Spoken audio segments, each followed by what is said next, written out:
And we are live. Welcome, YouTube. We are here for Geekery Abides.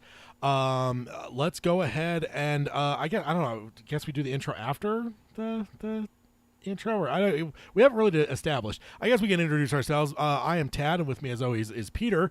We are here for Geekery Abides, episode 6. It's crazy. We're already rolling through. What? The cameras are messed up. God damn it.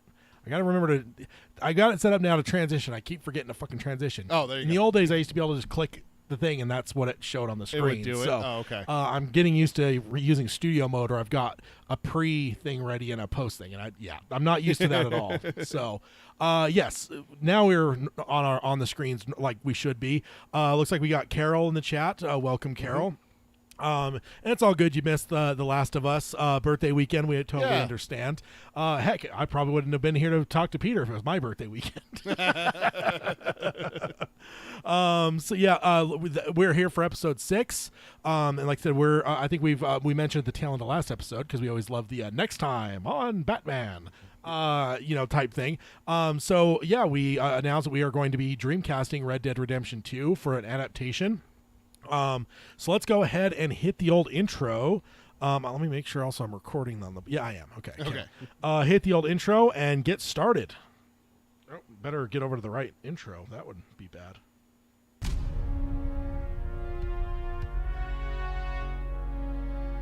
He who is ashamed of his geekery has forgotten the face of Stan Lee.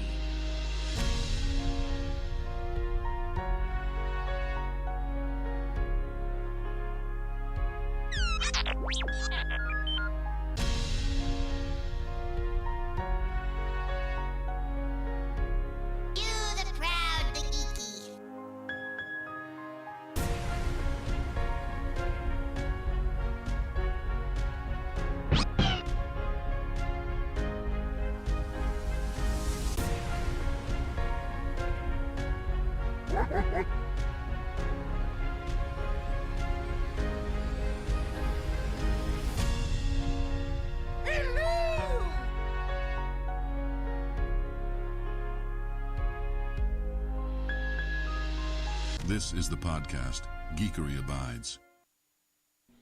All right, so now here we are on the other side of the intro. Peter's still giggling about some of the stuff there. I love the intro. It's so great. It definitely, because for me, it's tough because building it kind of puts me in a spot where I'm not totally happy with it because I built it type thing. And I don't know, it's just never as good what you have in your head versus what comes out. Yeah. Whereas you just get it where it's you're seeing this is fantastic. Yeah, but it is growing on me now to where I'm okay, whatever. I'm digging it for sure. Love using the AI. We just talked about a lot of AI in our last episode there. Otherwise, Frank Muller and James Earl Jones would not be part of our intro. That's true. Let's go ahead and dive in. Yeah, we're here for episode 6. Yeah, we're going to be doing a Dreamcasting of the video game Red Dead Redemption 2 by Rockstar Games. Came out in 2018. The idea of this Dreamcast is coming after The Last of Us. The Last of Us, yeah. Sorry, my wife just asked in the chat. She missed a few episodes. When did the episode debut? I think she means the intro. Last episode? 2 episodes ago? I think it's been this is at least the third time we've used. I think the reason why she missed last episode because she was busy, and I think the episode before that was something that she hasn't watched or played or something like that. I can't remember which one it was. I can actually go look at our list and everything like that. But yeah, it's been I think this is the 3rd episode that we have had it on. Tad made that intro. Yeah. Love it. Yeah. I think it was the Scream franchise. Oh, she hasn't seen all the Scream movies. Oh, okay. So she didn't listen with us. So yeah. So this, I also see she calling out Yoshi there. She fucking loves Yoshi. I mean, who doesn't? It's Yoshi. Let's be honest, for God's sake. I mean, he's lovable. He eats things for you. He gives you power ups, and also if you're falling short of a jump, you can drop his ass. You can drop his ass. Have you seen that comic? Oh, yeah. With the big watery eyes as he's falling. And then Mario flips him off as he's falling. Yes, I have seen it. I know you're not as heavily into Mario, but we've all fucking done it. I have been indoctrinated in Mario because of my wife, who grew up playing every single Mario game, basically, but Super Mario World is her jam. Oh, so, that's the wow. Oh, yeah.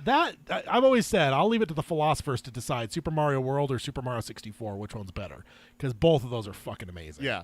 Although Yoshi doesn't really appear much in Mario 64. Well, that one's already out then, because Yoshi's the best. So. He's there, but it's just like at the very end, you get up to the top of the castle, you get all of this, because you can like get enough stars to fight Bowser, and then it's over. But you could also, there's like way more. So if you get every star, you get up to the very top, and he's up there, and he's like, oh yeah, and he gives you like extra guys, and then just like fucking pieces out. It's a bummer for sure. But basically, yeah, we're looking at doing a Dreamcasting of Red Dead Redemption 2. Like I said, a video game that came out. Jesus, is it really that far back? 5 years ago? 5 years ago, yeah. Has it really been out that long? Yeah. Oh my god. Yeah, because it because it's been re-released on the next gen console, so it's been on 2 generations of consoles. Yeah, too, so Xbox One and PS4, PS5, and Xbox Series S/X. Yeah, I guess is the fucking stupid. I played on PC. I actually just finished playing it recently, and you're currently still kind of playing it, right? Yeah. I haven't played anything in the last little bit. In fact, on the next little segment here, I don't have a whole lot to say outside of watch. Yeah, been watching stuff. Yeah, let's dive into that. What have you been watching, reading, playing lately? We're starting with me. Oh, I know emails first. Oh, emails first. That's right. I apologize. Emails first. Yes, and it's always you to start as well. It is me to start. Okay. Yeah, when it comes to that, but go ahead at the emails. Yeah. Okay, so you can email us either one of us directly at Peter or Tad, and that's TADD, 2 D's for Tad. He's double the trouble. At geekeryabides.com. Just comes directly to us. So if you hear a show topic coming up, Tad does the odd episodes. I do the even episodes for producing. So if you had something you wanted to talk about with Red Dead Redemption, you could have emailed me directly and we could have talked about it. What? I can't bring it up, but you got to remind me to tell you afterwards. I almost made Hayden throw up last night after you guys. Oh, no, you didn't. One extra comment, and he would have been thrown up on at the outside of the theater. No. Yeah, I meant to tell you before, but I don't want to say it here because it takes a little bit of spoilers. And of it Evil is Dead. It is a brand new movie, so yeah, it's not. So yeah, so that's our emails, and then we're going to move over into what have you been watching, reading, playing? Yeah, let's go ahead. I'm going to change the slide there. What have you been watching, reading, playing? Up to you. You first. Me first. Okay. So I've been watching quite a bit, actually. I finished King of the Hill. I watched episodes 5 and 6 of Star Wars, Empire Strikes Back, and Return of the Jedi. So I don't know what I'm going to watch tomorrow. Usually it's been a Star Wars movie, but now I don't. Well, next week it's Return of the Jedi in theaters. It is true. 40th anniversary of Return of the Jedi. Yeah. I watched The Mandalorian. Season 3 finale was Wednesday. And I went and saw the Mario movie last Friday with my wife and daughter. Oh yeah, I guess I could put Evil Dead too. I have Evil Dead Rising on here, which I think my brain was so like focused on like television. Like what are you watching here? Yeah, that like I just didn't even think about movies. Yeah, so yeah, indeed, Evil Dead Rising. So Evil Dead Rising, Tad, myself, my wife Lydia, and our really good friend Hayden. Yeah, who designed the art for this all show, the stuff here. Yeah, as well as the Dark Tower Palaver logo. Yep. He's been in the chat a few times. He has popped in. We went and saw Evil Dead Rising last night, which was amazing. Yeah, it was really good. My wife says in the chat, loved it, all capitals and everything like that. So fun. It's always the joke because Hayden's so squeamish with gore, and Evil Dead has been nothing but gore since its introduction. Yeah, this one took it up a notch and everything. Oh yeah. It actually made me gag, which is saying something because there's very few things that get to me. Not me, man. So, they gave me a 5-course meal to watch this along. The best part was we were talking afterwards. I got to tell this story. We were talking afterwards like we always do, having a little discussion afterwards in a little group, the 4 of us. And Lydia has her Fitbit, and Hayden has his Apple Watch, and they're looking at their heart rates and everything like that. And Tad's like, mine would have just been flatline the entire time. Indeed. Until the cheese grater came out, which is in the trailer. Just a little blip of excitement. No, it would have been like happiness, though. Yeah, it's a little blip of excitement. His heart rate goes, ooh. Yeah. It's like, or unless laughter spikes it, because that would have spiked me, too. I was laughing plenty. And one of the requirements when we go see a horror movie is Tad has to sit next to Hayden. Because he is so funny to sit next to because he violently reacts. I had my wife sit next to him last night, me and her switch off, taking turns who sits on the other side of Hayden. At one point during the movie, she nudges me and she points to Hayden. He's so low in his seat, he shrinks down. He shrinks down in his seat when he gets nervous. Indeed. But yeah, so we went and saw Evil Dead Rising, and I started rewatching Star Wars Rebels, like we talked about, and I actually also started watching Chernobyl again. I am 3 episodes in, so I have episodes 4 and 5 left. I will probably finish that tonight. Episode 4 is hard to watch, so yeah. Yeah, that's a tough one. My wife says sitting next to Hayden during a horror movie is such a treat. Indeed. It is great. So that's what I've been watching. I've been reading. I finished 4 Past Midnight, a collection of short stories, novellas by Stephen King. 4 of them. Go figure. 4 Past Midnight. And then I finished. I actually started and finished a novel by him called Rose Madder. Since we last had an episode. Yeah. It's a lot of reading. Yeah. Well, listening. I mean, yeah. Same thing. Same thing, indeed. And so I started a new book that's not Stephen King. I started a book called, you suggested for me, The Caped Crusader, Batman and the Rise of Nerd Culture, which is just a... I read the Superman version of that from the same author, yeah. It's an author going through the 80-plus years history of Batman and how it swings from groovy to dark and mysterious, back to... All right. Yeah. To dark and mysterious again. It's interesting already. To the shark repellent spray from Adam West. Yep, exactly. That's and then playing, I've just been playing Borderlands 3. I haven't really been playing much outside of that. Yeah. So, what about you? So yeah, I mean, Rebels, I actually started that as well. To rewatch that. Evil Dead Rises, as you mentioned. Mandalorian, as well as you mentioned. And then the only other ones I'm watching that are going as well that you didn't mention, Ted Lasso, the new season of Ted Lasso. I'm digging that. Love that show. And then Picard wrapped the series. And my God, was it good, man? Yeah. Like a lot of people would say the Next Generation, the finale of Next Generation called All Good Things is one of the best Star Trek episodes ever. And it's like, man, so Next Generation now has just had 2 season finales or some of the greatest episodes of all time. Series finales, not season finales. Series finales. Yeah, exactly. So 2 series finales for Next Gen now, basically. I mean, this one's under the name of Picard, but it was incredible. Very well done. All the nostalgia. Now you got to say what you said to me the other day at work. That's asking a lot for me to remember. Star Wars. Oh yeah, Star I mean, Trek? I love them both. I always have, but Mandalorian this year wasn't as good as the last 2 years, in my opinion. I still loved it a lot. I just think it was just a weaker season, and Picard was just like it's like reversed. So Mandalorian, the first 2 seasons were incredible, like untouchable. Picard's first 2 seasons were pretty mid. There was some stuff that was good, but a lot of stuff that was just like whatever. They didn't have like the whole crew involved and stuff. But the 3rd season of Picard, they brought the whole crew back. They said it was last season, and it was just absolutely immaculate. They brought in a new showrunner and stuff, and he just the man walks on water, and it's like opposite for Mandalorian. 2 insanely solid seasons. There's no nick in the armor. The 3rd season, there was just a little bit of flab that I wasn't overly fond of. I feel like there was some stuff that affected them. So it's one of the first times ever that I think I enjoyed Star Trek more than Star Wars. No. No, I'm just kidding. It's fine. Yeah, indeed. It's fine. So that, I guess I didn't change the slide to have my name on it, but yeah, that's what I've been doing. And honestly, I haven't really been reading or playing much. Haven't really had a lot of time for video games recently, unfortunately. And reading wise, I've actually been listening to podcasts and stuff more, so I haven't been doing a lot of reading. So that counts. Yeah. So because for us, reading a lot of time is audiobooks. So I'll allow it. Yeah, indeed. I'll allow it. So yeah, let's go ahead and jump on over to news. Yeah. The first one, big one, Harry Potter. Is getting a reboot. Yeah. Going to be on TV, HBO Max apparently. No, HBO. It's going to be on Max, which is officially rebranding from HBO Max to Max, but it will be an HBO series. And that's a big distinction because we were talking about this the other day at work. This is going to be the first HBO series, I think, that is supposed to be for younger kids, not just adults.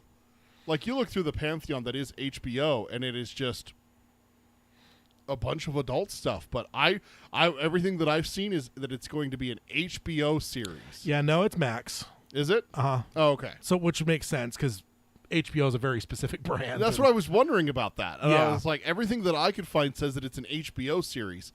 on HBO Max, kind of like Last of Us. Just a quick Google. Yeah, no, it's Max. I was going to say, I thought I read that. But, okay. So, yeah, I mean, I know there's a very fine distinction between the two, but still, it's pretty crazy. I mean, I'm not into Harry Potter yet, so I guess what's your reactions there to? It's hard. Is it too soon? It's hard. That's the knee-jerk reaction for a lot of diehard fans. That it's too soon. I mean, the last when did the it was in the last decade, so in the 2010s somewhere, the last one I think. I'm going to look it up just to be sure to have it right. Harry Potter and the Deathly Hallows Part 2 came out in 2011, so 12 years ago. So barely in the last. Yeah, so it's been a while. But it's been a while. You're a fan, so you know more about it. And also, when it comes to now doing it on television versus movie versus what the book is, do you think that there's a lot of potential there? Well, the other thing also is that we're Dark Tower fans, Stephen King fans and everything like that, which is 7 books as well. Yeah. And Harry 8, Potter. But 7 primary books yeah. and a spin-off, which is actually funny because Harry Potter has that as well, so I think they actually have 2 spin-offs. But anyways, yeah. The thing with the Harry Potter movies, I never was a big fan of the movies. They're fine. They're good. The actors and actresses and everything like that, phenomenal. Are they what you picture when you're reading it? No. No? Really? No. Not. I think maybe 1 or 2 characters is what I picture, but everything else is Gary Oldman? No. Nope. Not what I picture. How dare you? No. As the thing is that it is going to be a change, but the fact that they've already come out and said that it is going to be 7 seasons for the 7 books. Each book gets its own season now, however long the season is. The thing I've read said it's 10 years. It's going to be will span 10 years with a new cast. Really? I didn't go deep reading. I just hit some headlines. Everything I said that it's going to cover the 7 books, which is 1 through 7. It's a year of school is how it breaks down. It's usually like the last few weeks of summer into the school year, and then through the end of the school year is when the book ends. Yeah. So that's what I've read on it. Yeah, even The Verge here. Harry Potter's going to get a 10-year-long TV series on Max. 10-year-long might have a couple breaks then. It might not be 10 seasons, but 10 years to make it and everything like that. Interesting. Yeah, that's interesting. So, but what I read was that each book is getting a season, and that was from J.K. Rowling that I read that. So that's why I was taking it. Yeah. That's the author. So I'm excited because I'm a huge book fan more so than movie. That and the Lord of the Rings both, because Lord of the Rings hasn't announced anything yet, but they basically said they're in the works of making new movies. to developing new Lord of the Rings which stuff. is Warner Brothers as well, right? Yeah, so holy shit. Very, very. I mean, that was 2 cash machines for them the last 20-something years. So, but overall, you think positive, negative? Like where are you feeling on it? Positive. I'm excited. Okay. Because the big thing is that they're like, well, no one could play this character, and I've heard this before. Yeah. I don't have that frame of mind. Batman is the reason why I don't have this frame of mind, is because when I was going into The Dark Knight, I thought Heath Ledger as Joker was the stupidest casting decision I've ever seen in my life. And I was proven wrong. Yeah. Well, what about a bigger one? Replacing someone. Pennywise. Yeah. That's because Heath Ledger, it wasn't necessarily like, only Jack Nicholson could play this. It was more of just like that was a bad casting. Everyone thought it was a bad casting. Not being able to fill the role, right. Pennywise is probably the bigger. Yeah, Bill Skarsgård. Everyone's like, who is this guy? We talked about it on the podcast when we were doing Dark Tower. We were just like, how the fuck do you step into a role that Tim Curry made so It's one of the most famous? iconic roles in all of film. He did. He did. And honestly, we've talked about this on our other show, is that we find it interesting whenever someone puts out an article about it or Pennywise. Which Pennywise do they use? 70% Bill. It's leaning more towards Skarsgård than it was Curry. And so I'm not one of those people that's going to be like, there's no one that can play better than this. I want to wait and see before I reserve judgment. As completely anymore. uninitiated, I'll say I only reserve that for the Gary Oldman role. Nobody's going to be able to do better than he did. So, and I don't even know what he did. I just know it's Gary Oldman. Well, right? For me, okay. So here's where the problem is. It's not going to be that I think that someone's going to play the part better. I think that they're going to have more material to be able to make the character better. I'm just making a Gary. Well, no, Oldman I'm explaining why I'm excited, because a lot of people aren't. A lot of Harry Potter fans, Potterheads as they're called, aren't excited because they're like, well, you can't replace so and so as this character or this character. They had to replace the main wizard guy, didn't they? Dumbledore, the actor who played in the first 2 movies, passed away, and they had a new one. Yeah. And then they had a new one in the prequel movies that they had. They had a 3-part he's prequel younger, movie. so. He's younger. Yeah. So this will be the 4th actor to play Dumbledore. Yeah. Again, okay, well, we've done that. Just make it Gary Oldman. Gary Oldman is up. That's the one thing I'm curious Gary about. I didn't Oldman's think eternal, about that. so he won't die. That's true. So you just cast him to play Dumbledore, and you'll not have to worry about him. He could play Harry Potter, Hermione, and Ron. That little troll creature. Dobby. Yeah, that little fucking imp. He's a house elf. Thank you. But I'm excited because the thing is that I think that the characters are going to be given more to, and the story's going to be fleshed out. The biggest complaint about the movies, go read the reviews on the movies. The biggest complaint is they changed the source material. They weren't true to the source material. Yeah. Again, how do you cram a 1,000-page book or a 700-page book into a 2-hour movie? Yeah. It's too hard. Yeah, indeed. All right, so keeping on the old HBO Max side, another big one, The Conjuring is coming to television. Oh, really? There is a streaming television show for The Conjuring to explore the Warrens further, coming to HBO Max. James Wan will be producing. Ooh, so exciting. That sounds really fun. Hide and clap, anyone? Can't wait. That'll be fun to have a weekly Conjuring. You know what I picture is like Annabelle, like the Crypt Keeper, like this week on The Conjuring. This week with the Warrens.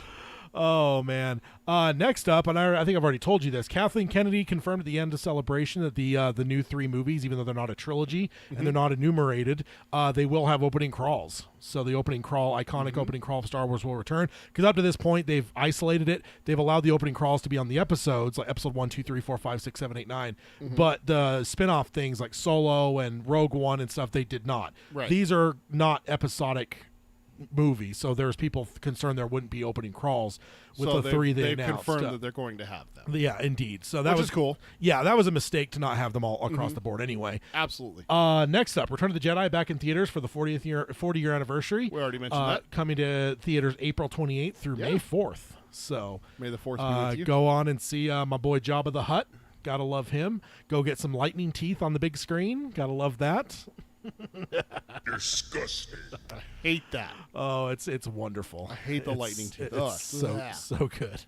Because you can just feel it in your fillings. Yes. You can just, it's yeah. No, it's gross. Great. Stop great. it. Wonderful. So yeah, that's going to be amazing. Love seeing Star Wars on the big screen. Next one, Mia Goth has been added to the Blade movie. So the MCU is welcoming the modern horror icon Mia Goth. I'm really excited for that. She's wonderful. And Blade seems to be moving right along, so I can't wait for that.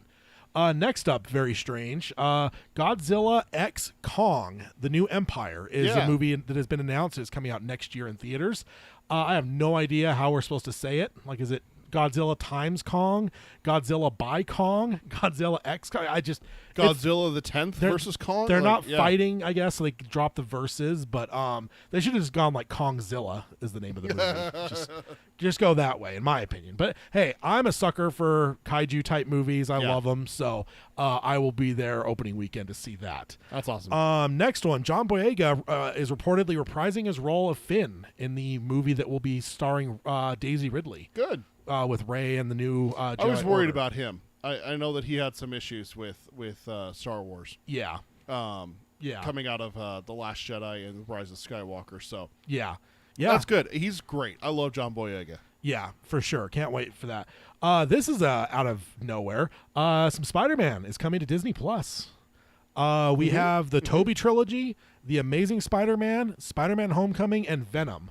So not every Spider-Man movie. That's missing. Wait, which? So it's missing Amazing Spider-Man 2, and it's missing the second 2 Tom Holland movies. Yeah, and the second Far Venom. From Home and No Way Home, and then No Venom 2. So yeah, that Venom 2 needs to come. I haven't seen that one. But that one, but coming to Disney Plus, remind you. So these are Sony movies. So Spider-Man being on Disney, that's not really been a thing up to this point. So that's kind of a big thing. That's a pretty little cool. bit. Yeah. Who the fuck? Sony doesn't have a streaming service, do they? No. Huh. Interesting. They kind of just go around. Yeah. So next up, Superman Legacy has now entered pre-production, according to James Gunn, meaning the script is done and locked, and good. They're moving to pre-production. maybe see some casting soon. I did also see a tweet recently where he confirmed that Jimmy Olsen will be involved, because he was somewhat missing in the last set of Superman. So that's pretty cool. Yeah, that's cool. And in this one, pace yourself here. This is a big kind of an interesting one. James Gunn says that there has been light and fun discussion about a Marvel and DC crossover. Well, that's not what that says. Oh, did I? Maybe I forgot. Oh, I missed a slide. Sorry. That was a slide from last week. We already covered that one. I was like, wait a minute, because I just moved down the slides, and just changed the news. Yeah. Somehow I must have fucking hit down twice or something. So yeah, and then light and fun discussion of Marvel and DC crossover film. Ooh. Yeah. And then a quote I have here, he says, I'm certain that that it's more likely now that I'm in charge of DC. Who knows? That's many years away, though. I think we have to establish what we're doing at DC first. I'd be lying to say that we haven't discussed it, but all discussions have been very, very light and fun. Another quote I found from him, he basically, and this is actually when he did Suicide Squad, not when he was in charge, and he said that it's not, or he says it's unlikely, but it's not impossible. So that'd be so much fun. Can you imagine the money they would print? Oh my god. Just having the Avengers and Justice League in the same movie against each other together against a threat. Yeah, who knows? Indeed. Give us an Injustice type movie where it's like one's invading the other or something like that. The only problem is now is that so much of the iconic elements of Marvel are kind of done, like Iron Man, Captain America, like. We don't have that. We don't, like James Gunn said, we don't have anything with DC right now. They're going to be able to both build up from the ground and then have it cross. I mean, I guess we do technically have a new Captain America, but no Iron Man. It's just it would have been a much cooler 8 years ago. But the problem was DC had nothing. Yeah. So, I mean, they had a really wonderful Wonder Woman, but. Yeah. Let's go ahead and jump to the main topic then. All right. That solves us on the news. Not a whole lot. I mean, there's a lot we covered there, but yeah, it's not as crazy as it has been like last week, for instance. So let's go ahead and introduce us here. Yeah. So basically, I kind of jumped the gun a little bit earlier. So we're going to be doing an HBO series, kind of like Last of Us with Red Dead Redemption 2, which takes place in 1899, about the turn of the century. The game is following a group of. The other thing I would mention too is if you've not not played any of the other games, 2 is a prequel, so you could literally jump into 2 and play it having no context of the other games. Right. So if you haven't played it, I would highly recommend it. Yeah, it's a fantastic game. We both love it and everything like that. With it being a prequel, it goes back before the events of Red Dead Redemption, which came out on 360 and PlayStation 3. So older generation of consoles, ways back. Yeah. Red Dead Revolver was on the original Xbox, the original Xbox. And is PS2. that related to Red Dead Redemption? I've never actually played it. So. Yeah, that one. Yeah. And then Red Dead Redemption came out. We should say, spoilers for Red Dead Redemption 2. If you haven't played it and you intend to play it and you don't want anything spoiled, don't go through with the fan casting, because we will be talking main plot points for some of these characters and everything like that. But just a quick summary of Red Dead Redemption 2 so we kind of get the idea of what it is. It is going to be a Western, if it is made. It is a group that finds themselves as outlaws. Let's label them as outlaws. I don't want to say... Rapscallions. I don't know if I want to say goons or criminals. I mean, they are wanted by the law. Oh, they're criminals, sir. They're thieves, and stuff like that, but they have they're scallywags. They have kind of a Robin Hood kind of vibe about them. They're not out just to be, like sadistic, murdering psychopaths like you see portrayed. Depends on who's playing. I'm talking about the main story here, Tad. Come on. Oh. The main story, Dutch talks about the code and everything like that, and they're talking about how they don't steal from the poor. They don't kill the innocent and stuff like that. Now, you do have the choice, because it is a Rockstar game, to be as horrible as you possibly want. You can go into a town and slaughter the entire town if you want. I was about to say, you're not stealing from the poor, huh? Can't say that I haven't done that a number of times. Exactly. It just depends on how you play. But the main gist of the story is that they are trying to survive. They're trying to find a new way of life without the oppression of law and order that is the United States of America. Yeah. So they're in the wild country, they're in the West, and they get forced back east a little bit, back towards civilization. And that's where the story takes place, is that they're running from a really bad situation that happened in the town of Blackwater. We pick up the story and we meet the characters throughout a a rough patch, so they're trying to recover and they're trying to recoup and everything like that.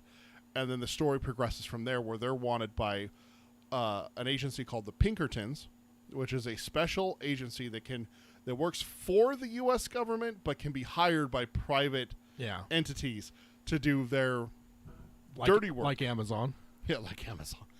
But no, they did hire the Pinkertons. Oh yeah, that's right, they did. Yeah, the Pinkertons are still around. Yeah, they're still around to this day. So we're not going to say anything bad about them, Tad. No, I will. no slander here. No getting us on their radar. We got to keep a low profile, Tad. I have a plan, as Dutch always says. So the main leader of this is the Dutch Vanderlyn gang that we're following. It's Dutch Vanderlyn is his name. His number one guy is Jose Matthews. His number 2 guy is Arthur Morgan. Hosea is a lot like wise old man kind of thing. Arthur is kind of the younger brute, if you will, the strong man. He goes out and collects debts and stuff like that. Yeah. So I in prepping for this, I grabbed ages. Oh, okay. And Go yes, of the group, Hosea is far and away the oldest. He is apparently 55. Yeah, so wise old man. Versus the rest are younger than that. To one degree or another. We'll get to it as we go through. Exactly. So, yes. Dutch does the planning. Hosea is kind of his counsel. Arthur's his lieutenant who helps him execute. And that's who plans. you play as. And that's who you play as. Is you play as Arthur Morgan. And so ultimately, the other thing I wanted to mention too. Yeah. So we're like I said, we're following up The Last of Us with this because ultimately, The Last of Us has shown a video game can be executed perfectly and flawlessly and make a brilliant thing of television.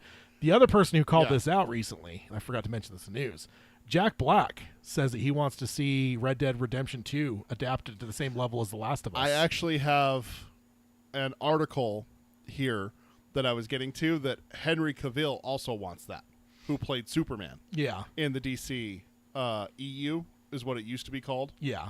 Cavill's a huge geek. He streams games on Twitch. I think it's Twitch or YouTube, one of the two. Yeah. And he's even built PCs on video, like custom PC jobs and stuff like that. He shows them how to like install RAM and the fan and all that kind of stuff. Yeah. When he was walking the red carpet for Witcher Season 2 premiere, he was asked what other video games he would like to adapt. He admits he is late to the party with Red Dead Redemption 2 since it did come out 5 years ago, but thinks it would be fun to do something with the IP. And then the article quickly backtracks after that, saying that Cavill was very clear that nothing is in talks, nothing is in the works. Yeah. But Cavill was a huge part of the reason why Witcher got off the ground with Netflix. Yeah. So, and there's a ton of actors out there who have said, I would like to see this made. You're bringing up another one that's Jack Black said it, and ultimately, what I will say, this is one of the greatest video games ever made. It's fantastic. Just I know that's a subjective thing, but this is one of the best games I've ever played in my life. So yeah, it's great. Yeah, we both love it. It's a huge game too. Yeah, there's a ton of stuff to do in it. Ton of side quests, side missions, challenges, achievements, all that kind of stuff. And the main story itself, I think what I saw was something like over 25 to 30 hours. If you play just the main missions, you can easily drop 100 hours in this game. Oh yeah, for sure. And so we're adapting that under the impression that, let's just say, HBO was going to make it, and maybe even Craig Mazin himself was Craig Mazin, who we love from Chernobyl and The Last of Us. Yes. And we're talking about potentially not even one season, but multiple seasons for this show. Because the nice thing about Red Dead Redemption 2 that I love is that it goes through chapters. Yeah. Chapter 1, they're on the run. Chapter 2, they finally start to settle down. Chapter 3, oh shit, we got to move. Chapter 4, plus there's another game. Yeah. Red Dead Redemption 1, it takes place after this game. Yep. So it has the potential to be an actual like tent pole for HBO. Yeah. And go for 5, 6, 7, 8 seasons, however long they really want to stretch it out to. Just don't stretch too much. That's all I ask. Is like, let's be respectful of the source material and let's keep it kind of contained. But so basically, we're going to fan cast not the entire game. There's way too many characters to do the entire game. Yeah. So here we are going to do 7, 8, 9, 10, 11, 12 characters for sure. And then we might have some extras depending on time. I've got 15 because I've got a couple that I did. You got a couple extras? Yeah, that you didn't call out for sure. So I've got 15, but you said what, 12? 12 so I've got 3 extras. You got 3 extras, okay. So Yeah. I'm ready to dive into it. Are you ready to go? Yes. Because I know you got to control the slides for me here. So Indeed. So I've got to change us over first, so we're a little bit smaller as we move into the first one that I had that you did not, which is Sean McGuire. So he's one of the gang members. One of the folks there. Yeah, it's a gang. That's what you want to call them. Is they're a gang? Yeah, well, Dutch Vanderlyn gang. There's some crime elements involved in calling someone a gang. So they do commit crimes. but the one I cast, because this was just like so obvious that I just like, that's why I had to cast, even when you told me like, hey, let's just pick specific ones. I'm like, well, I've already cast this and I'm not letting this one go. Yeah, because Domhnall Gleeson, tell me he is not born to play. Oh, he's made to be Sean McGuire. Sean McGuire's a loudmouth, an Irishman, a drunkard, and stuff like that. He hits on all the women in camp and everything like that. Domhnall would nail this. Yeah, he would be incredible. Yeah. And the other thing I'll say for me is I'm not necessarily trying for like looks. I'm looking for like talent.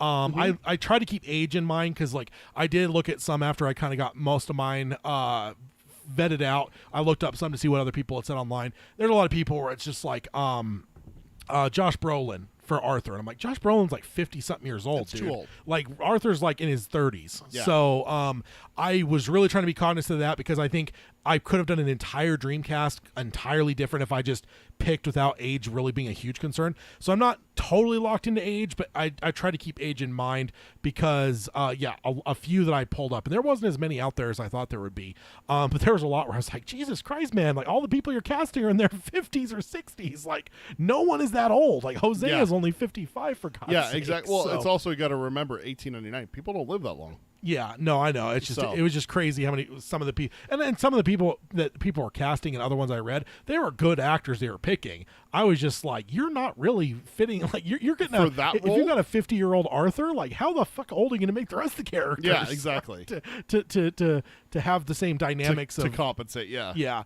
So next one I've got is Angelo Bronte. Not really a big character. One of the bad guys that you deal. One of the other bad guys that you deal with. Yeah. That the gang runs afoul of. But he is I don't want to say La Cosa Nostra, but he is certainly an Italian criminal. Yeah. And I will say this is somewhat of just me being me. But I did Andy Garcia, which is famously Vincent Mancini from Godfather 3. Yeah. So it's just like he's already played an incredible gangster, and he's obviously aged to the point now where I think he'd be a great Angelo Bronte. Angelo Bronte runs an entire city that's supposed to be like a ripoff of New Orleans. Yeah. So he runs the entire town. Everything runs through him. The pickpocketers run through him. Yeah. The police run through him. The mayor runs through. Everything runs through everyone. him. And I just a guy that was the last Godfather in the series, like seems legit to put him in there. And he's also a wonderful actor. Yeah. So, and then the last one I have that you did not, good old Colm O'Driscoll. Did you look at my list before we started, or is this all okay? I purposely built mine. I put mine in before yours, and then I put mine on a separate document, so I wouldn't have to refer to it. So I don't see yours. Okay, I wasn't sure if you were going to go that route out. So this is actually the oldest character that I found confirmed ages for. Okay, he's apparently potentially in his 60s. Oh wow! So he's even Dutch would have been a young, because they were in a gang previous, and now they're like sworn enemies and stuff. But I was pretty shocked that and I guess looking at him, like, yeah, I guess he is kind of old. Yeah. But this is where my boy fell in. Gary Oldman. That's where you put Gary. That's where Gary Oldman fits. Gary is like one of the primary antagonists. I mean, because there's other big bads in the game, but like Colm O'Driscoll, like that's your. It was my question would be whether it was Colm O'Driscoll or Agent Milton for Gary Oldman, because those are the two like big antagonists. Maybe Leviticus Cornwall. Yeah, who hires the Pinkertons to hunt down the Dutch Vanderlyn? I thought of gang. some of them, as well as Jack. You know, that was some of the roles I was thinking of for Gary Oldman. Jack? Yeah. The kid? Yeah. 4-year-old Gary could pull that off. Gary could pull that off. None of us would ever know. We just like, what the fuck, Gary Oldman? He played him? How does that work? Get out of here, Tad. Sir, Gary Oldman can play anything. He can play one of the chickens at the camp.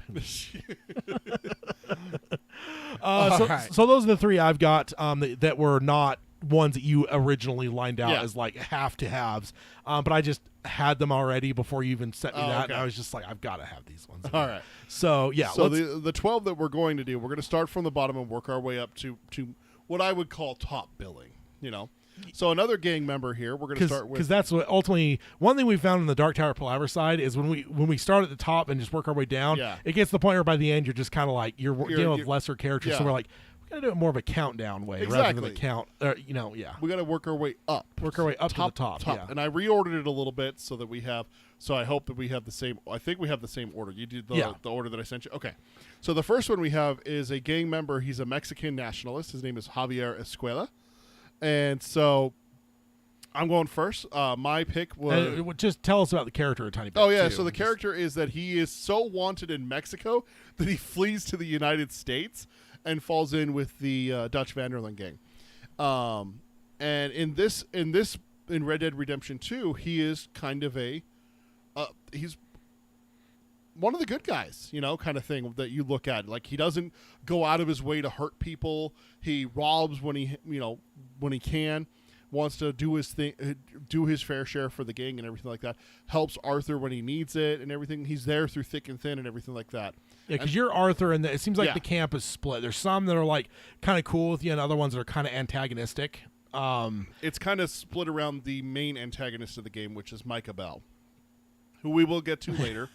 Micah is a member of the gang, and him and Arthur butt heads so hard. Yeah. I'm going to cover this now because that's kind of what Tad's talking about, is that it's basically split between Micah wants to take Arthur's spot as the head lieutenant guy. And he kind of is. He kind of is. Early on, like... Well, it kind of is later in the game. Arthur's bitched about that a bit, where like he's kind of the promised kid now, like, and Dutch is paying way more attention to Micah than the new shiny toy, because he's only been running with the gang for about 6 months. And the massacre at Blackwater is what gets them in hot water, is Micah's plan. Arthur and Hosea were actually working on another job in Blackwater. They were actually not present during the massacre, where supposedly, you never see this conclusively, you never see anything conclusive with the Blackwater massacre. Supposedly, Dutch murdered a young woman in cold blood, which is a horrible no-no for the gang. It's like, you don't hurt innocent people and stuff like that. Yeah. And if so, is Micah infecting him and stuff like that. So that's kind of one of the big plot points of the game, is you're dealing with this asshole, and like my wife says in the chat, Micah's a piece of shit. Horrible piece. We have a coworker that loves this game too. Yes. And oh my god. I made his soul leave his body because I told him my idea for an adaptation would be to you always have to have some changes with adaptations. I says my idea would be make Micah the main character. And like just the soul left his body, and he just crumbled. He just crumbled physically, yeah. and just like had this like I looked like I like kicked his puppy in the head, like the way he was looking at me. Like it was just it was beautiful. It was a thing of beauty. And throughout the game, you see characters like Javier here will sway back and forth between who they're siding with depending on what's going on in the story. Sometimes they side with Arthur. Sometimes they side with Micah. And so it's kind of Arthur and Hosea, and then Dutch and Micah having different opinions on how they should resolve a conflict or a problem. Yeah. So, like I was saying with Javier, he's a Mexican nationalist who is so wanted in Mexico, he runs to America, joins the Dutch Van der Linde gang. He's been running with them, if memory serves, 18 months to 2 years. He's been with them for a while. Not as low as some of them, but not as long as, say, Arthur, Dutch, and Jose are like the three. They've been together. Arthur was found by Dutch when he was a child. And basically raised by him and Hosea. I guess when I had Sean up on the screen, so Sean is somewhere in the 23 to 26. So if he's on the low end of that, he's the youngest. But otherwise, Javier is the second youngest. John is the only one younger than him for sure. Yeah. Javier is pegged at 26. Okay. Age wise. So So which would make sense because he had a heart, a criminal enough years in criminal in Mexico to get kicked out, basically. Yeah. So I'll put it up on the screen here. Yep, and I got a Tony Revolori. I think that's how you say his name. Revolori? Yeah, something like that.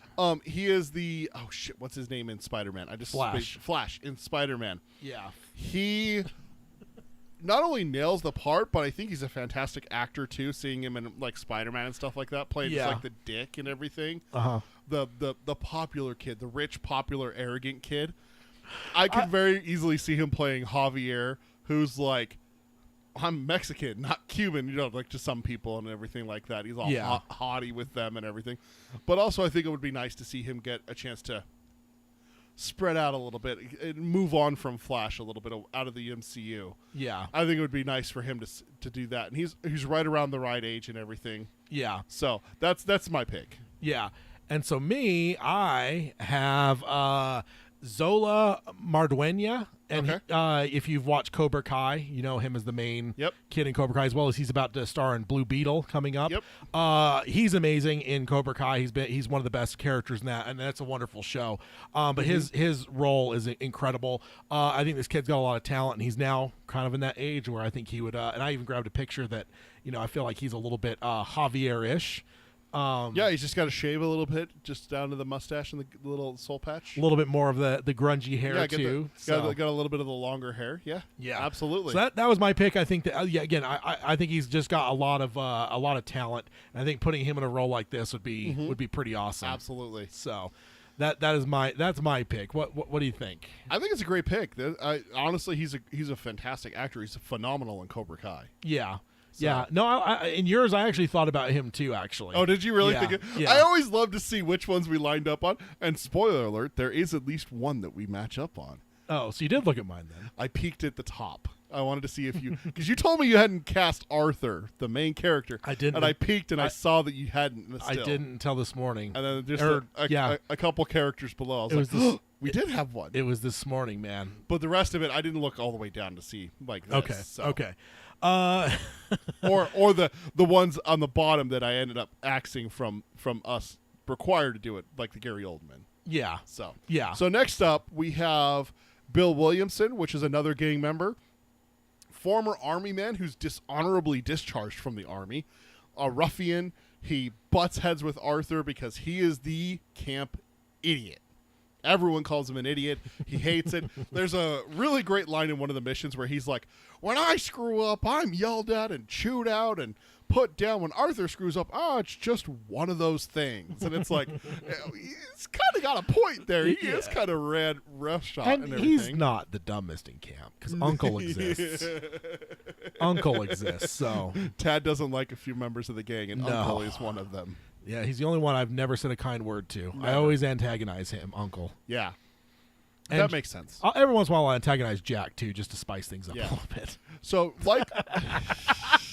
there it is. Yes. Just in case anyone doesn't realize, Jack is a... 4-year-old child that Tad is antagonizing, saying mean things to by choice. Not every time, just every once in a while. Yeah. Gotta keep it. Make sure he's not so sheltered he ends up weak. Yeah, sure. But so Bill Williamson, like Javier, is kind of like the muscle of the gang. When you're going to do a job, you grab Javier, you grab Bill, and you go do the job and everything. Bill is, like I said, former army, so he has some training and everything like that.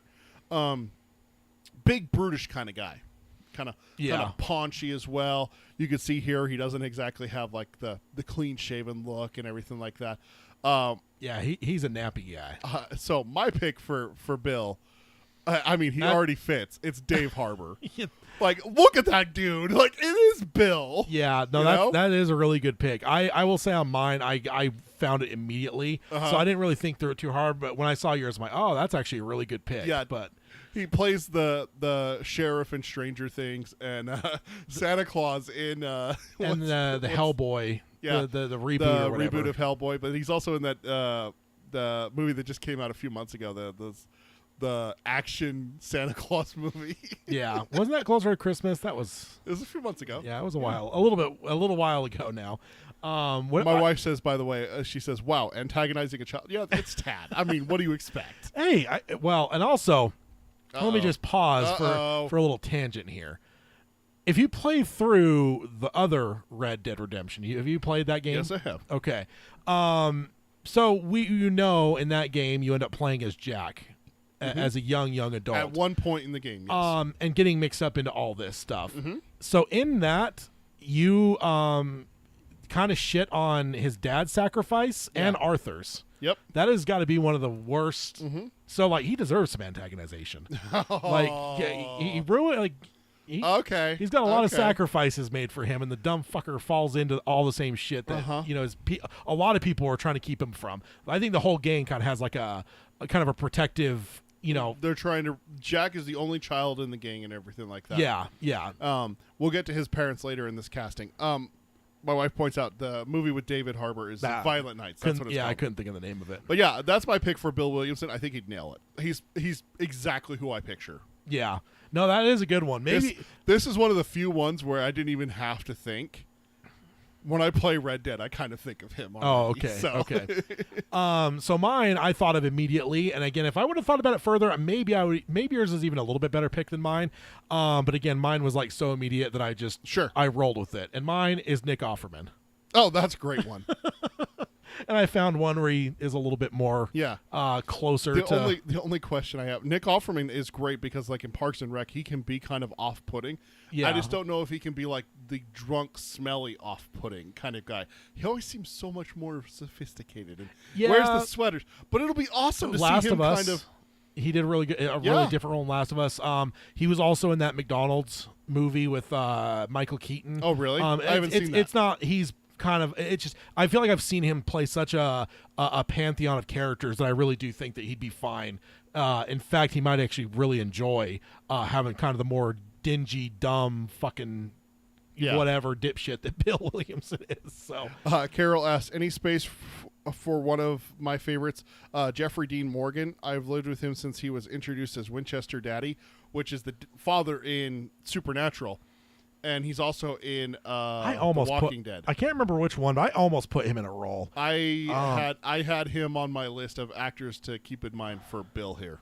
For Bill, I think I was almost thinking of him as Dutch. Maybe I didn't pick him, but I played with him. He could play Dutch. Oh my God, he could. Yeah, I think I was debating him for Dutch is what it was. I remember. I mean I know him obviously, but like I remember the name fresh enough in my mind where I'm like, I had him not because like I always build out like lists where it's like I'll have like the list we're doing, and on the side I have like a spreadsheet on the side all the options, and I'll like try to whittle it down until I have my role. And I remember he was on my sheet, he just didn't make it into that final winning role. But yeah, he's a great actor for sure. I like him a lot. Carol says she'll take him wherever.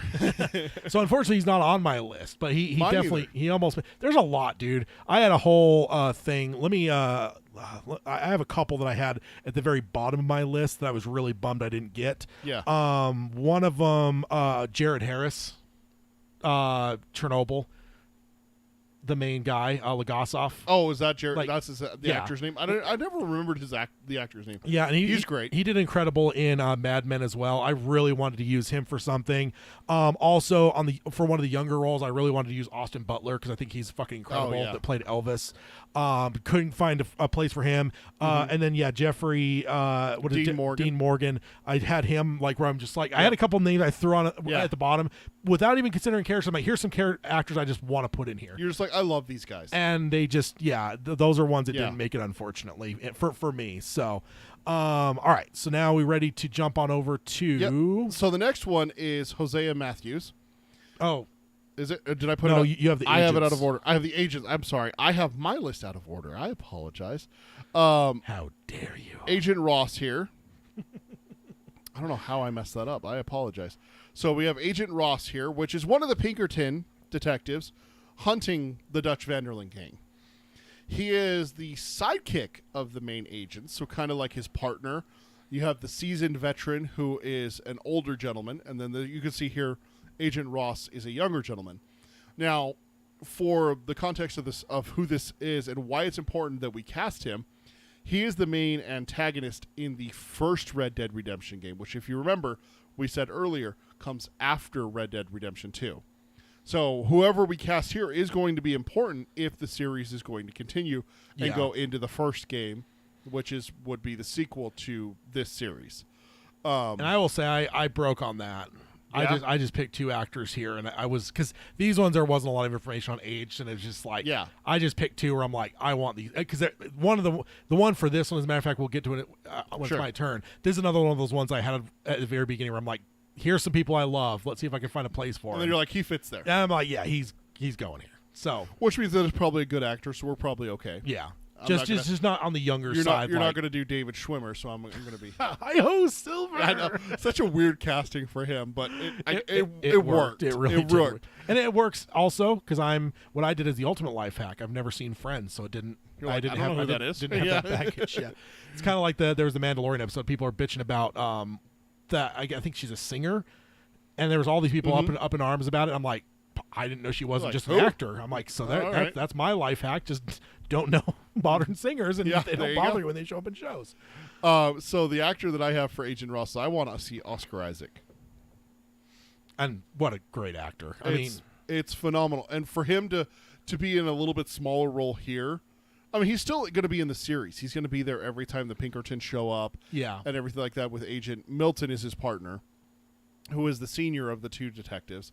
But for him to potentially be the big bad in the follow-up seasons is the reason why I casted someone like Oscar Isaac. I love Oscar Isaac. Oh yeah, he's incredible for sure. He is one of my favorite actors. He was actually another one that I didn't actually put on my list of ones I wanted to put on there, but in my head I was like, I got to find a place for Oscar Isaac, and then I ended up losing him, and I didn't find him anywhere. You didn't find anything for him? He's so good, dude. He is so good. So that's the reason why I cast him here, is with the thought of Red Dead Redemption being later seasons and everything like that. So that's why I wanted to do that.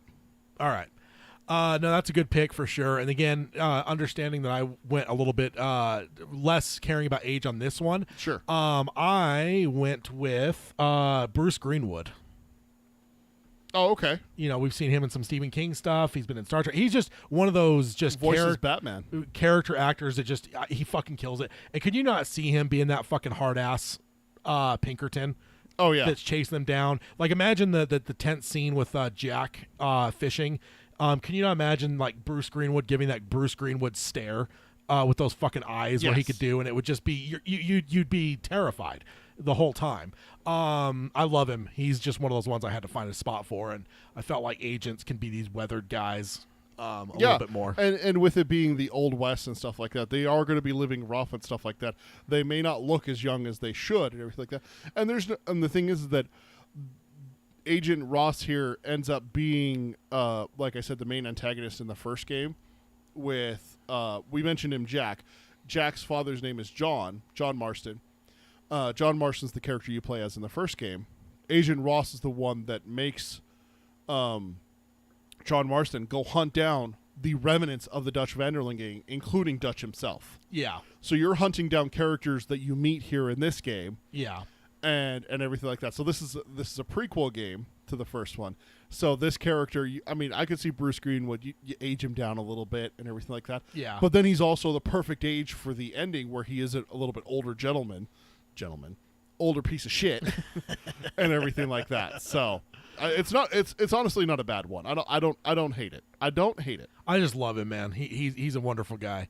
So next up is the other agent, which is Agent Milton, a deplorable human being who talks very constantly about murdering all of them.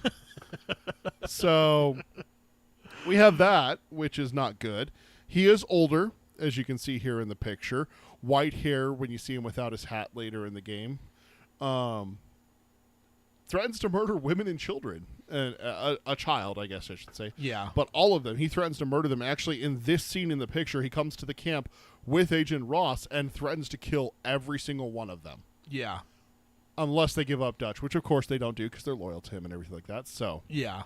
So that's where I went with someone very ominous and very mentally conniving. Conniving. He seems very this way in Rogue One. I went with Ben Mendelsohn. And like this is one that pissed me off that I somehow lost him because he should have lost Ben Mendelsohn. He should have been on my list. I fucking adore him. You do in everything, dude. And I don't know how I missed him. But this is one of the temptations where, man, maybe I should go retool mine after, because like I don't know how I missed it because he's incredible, man. I love this guy, and yeah, I can totally see it. He's played that villainous, we were sinister this guy. Close, yeah. that kind of guy. And he always does it with such a humor, and I don't think you necessarily get that from Milton, but I think that would certainly be added if you had him cast. There would be like that like sinister humor to his character too. Yep, exactly, and that's what I'm looking for. He's kind of sarcastic at times. See ya, Carol. She has to take off. Bye, Carol. Yeah, see ya. Thanks for joining us.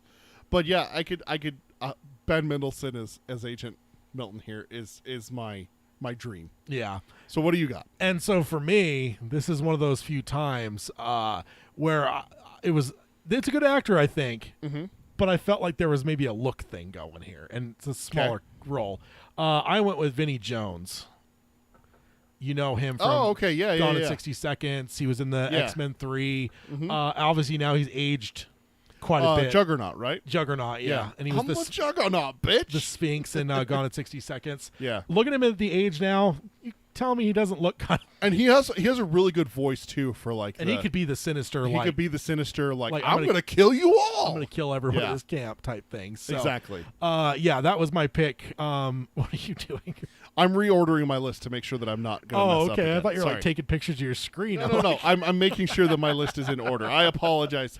I sent it to you in a text saying I want to do it in this order. Oh, okay. And then I went and I copied, and that's when I happened to see like the one that we match on. Oh. And I put it in a document, and then I didn't reorder it. Oh, okay. Like an idiot. So, but I got it fixed. All right. We are fixed. So next up is Abigail Roberts, which we've talked about Jack. This is Jack's mother.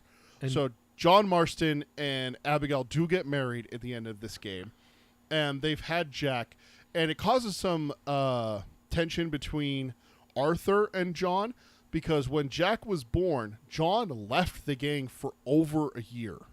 Arthur calls it out, and Arthur dislikes John. Yeah, he doesn't like vehemently John. For that. So, which is weird because you're expecting to love John Marston because that's who you play as in the first game, and the character you're playing as fucking hates him. Yeah. So it's just kind of an interesting dynamic that Rockstar threw at us with this one. It works. But this is Abigail Roberts. She is a fantastic pickpocketer. She is. She was a prostitute. That's how John met her. That's how John met her. She is very strong-willed. She treats John like a piece of shit, and I hate her. I don't know about that. I hate her. I don't know about this. This is the member of the gang that I hate almost as much as Micah. I fucking hate Abigail. I think she's great. I think she's calling him out like we're in a shitty situation here. We need to get out of this shit. Yeah, and the problem I have with that is that she dresses him down like he's not trying. And the thing is that like when you look at the actual situations and everything like that, he's doing his absolute best. It's not like he's out there being like Bill or Micah making these choices. He's put into these tough situations, sometimes by her. Like in the epilogue with the damn dress, that is her fault, and it's his fault how it turned. No, I can't abide that. I can't abide that. I always liked her for sure. I actually took your advice and started antagonizing more members of the gang in my playthrough. Every single time I saw her, I antagonized her. Oh man, she came to hate Arthur by the end of the play. Don't antagonize the cops. The cops are the worst. They'll shoot you. They'll just pull out a gun and start shooting you. Every time I've done it, because I've just thought like, they'll give me some lip, and I'll have like some leeway before they start shooting. Nope. Immediately start shooting at me. So Saint Denis the worst place to do that. I did it in Valentine. Oh God! Don't do it to the sheriff. Yeah. So you can see here she's dark haired, fair complexion, and everything like that. I think Maisie Williams would be phenomenal for this role. I almost had her too. Another one that you almost She is fantastic. Obviously, we know her from Game of Thrones. One of the main characters of Game of Thrones, all throughout and everything like that. She's the perfect age to play Abigail for an extended period of time. Also, earlier when I was talking to youngest, I meant young. I don't know if I clarified it, but youngest males. Because she is the youngest character that we have confirmed age of at 22. Except for Jack. Well, yeah, he doesn't count. He's a kid. Yeah, exactly. Youngest of the adult character, which Jack is the only child anyway. So in the gang and everything. But Maisie Williams is phenomenal. Well, of the characters we did, I guess. Yes. Some of the ones that we cut off the list may have been younger. I don't know. We don't know. I only looked at the ones that we were of doing, this 12 here, and then the few extras that Tad. Extra credit for Tad, by the way. Yeah. So I had to. Well done. I mean, I could have put Gary somewhere else, but it's Gary Oldman. Man. Put Gary Oldman as one of the primary antagonists is like gold. Like just And Colm O'Driscoll being the rival to the Dutch Van der Linde gang. Yeah. The story there, I guess we never even covered it with him. Dutch killed his brother, and in retaliation, Colm killed Dutch's woman. Yeah. So it's like they hate each other. Yeah, it's Crips and Bloods. Yeah, they're never gonna get along. Yeah, and everything. So, but yeah, I got Maisie Williams. Who do you got for Abigail? I had to go with the lovely and wonderful Jenna Ortega. You know what's funny is that was my first choice. Yeah, dude, she was great in Scream 6, 5. Fuck it, no, 5 maybe. I think no, she's in 6 5 too. and 6. Yeah, she's in both of them. And then of course I haven't watched Wednesday yet, but I've heard she's incredible in that. My wife and daughter loved it. They thought she was phenomenal. I've only seen the dance because that kind of went viral. Yeah. But I love her. I mean, ever since Scream, I've just been like, dude, she's so fucking good. She's so talented. I just, felt that she fit perfectly here, so I had to throw her in there. So great. That's my pick. And again, I'm surprised. I didn't know you hated Abigail. I do. I despise her. I think she is uppity. I think that she doesn't do anything to enhance the game or the gang or anything. She's demanding. She just wants what she wants, and she doesn't do anything to help get it. She just expects everyone else to provide it to her. So it kind of just pisses me off. My wife says that she loves Jenna Ortega. Yeah, she's wonderful. So yeah, I had to grab her. I'm always happy when I can get a horror movie actor plugged in somewhere. All right, next up. One of my all-time favorites in the game is Charles Smith. Yeah. I love Charles Smith. Charles Smith is a half black, half Indian. He talks about it in one of the missions that his mother was Native American and his father was black. His father was a runaway slave, and met his mother and joined the tribe, and then they were forced out. And his mother died, and they were forced out, and he never saw his father again. He is a big hulk of a man, and he's a hell of a fighter. But I read an interesting article because I was looking up.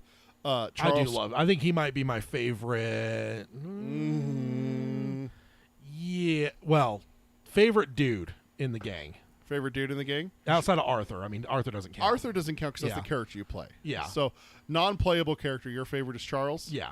He's great. As a man. Yeah, so, he's great. So we don't know who your favorite woman is? We'll get there. We'll get there? Because I think it's going to be the same one as mine because she is amazing. Anyway.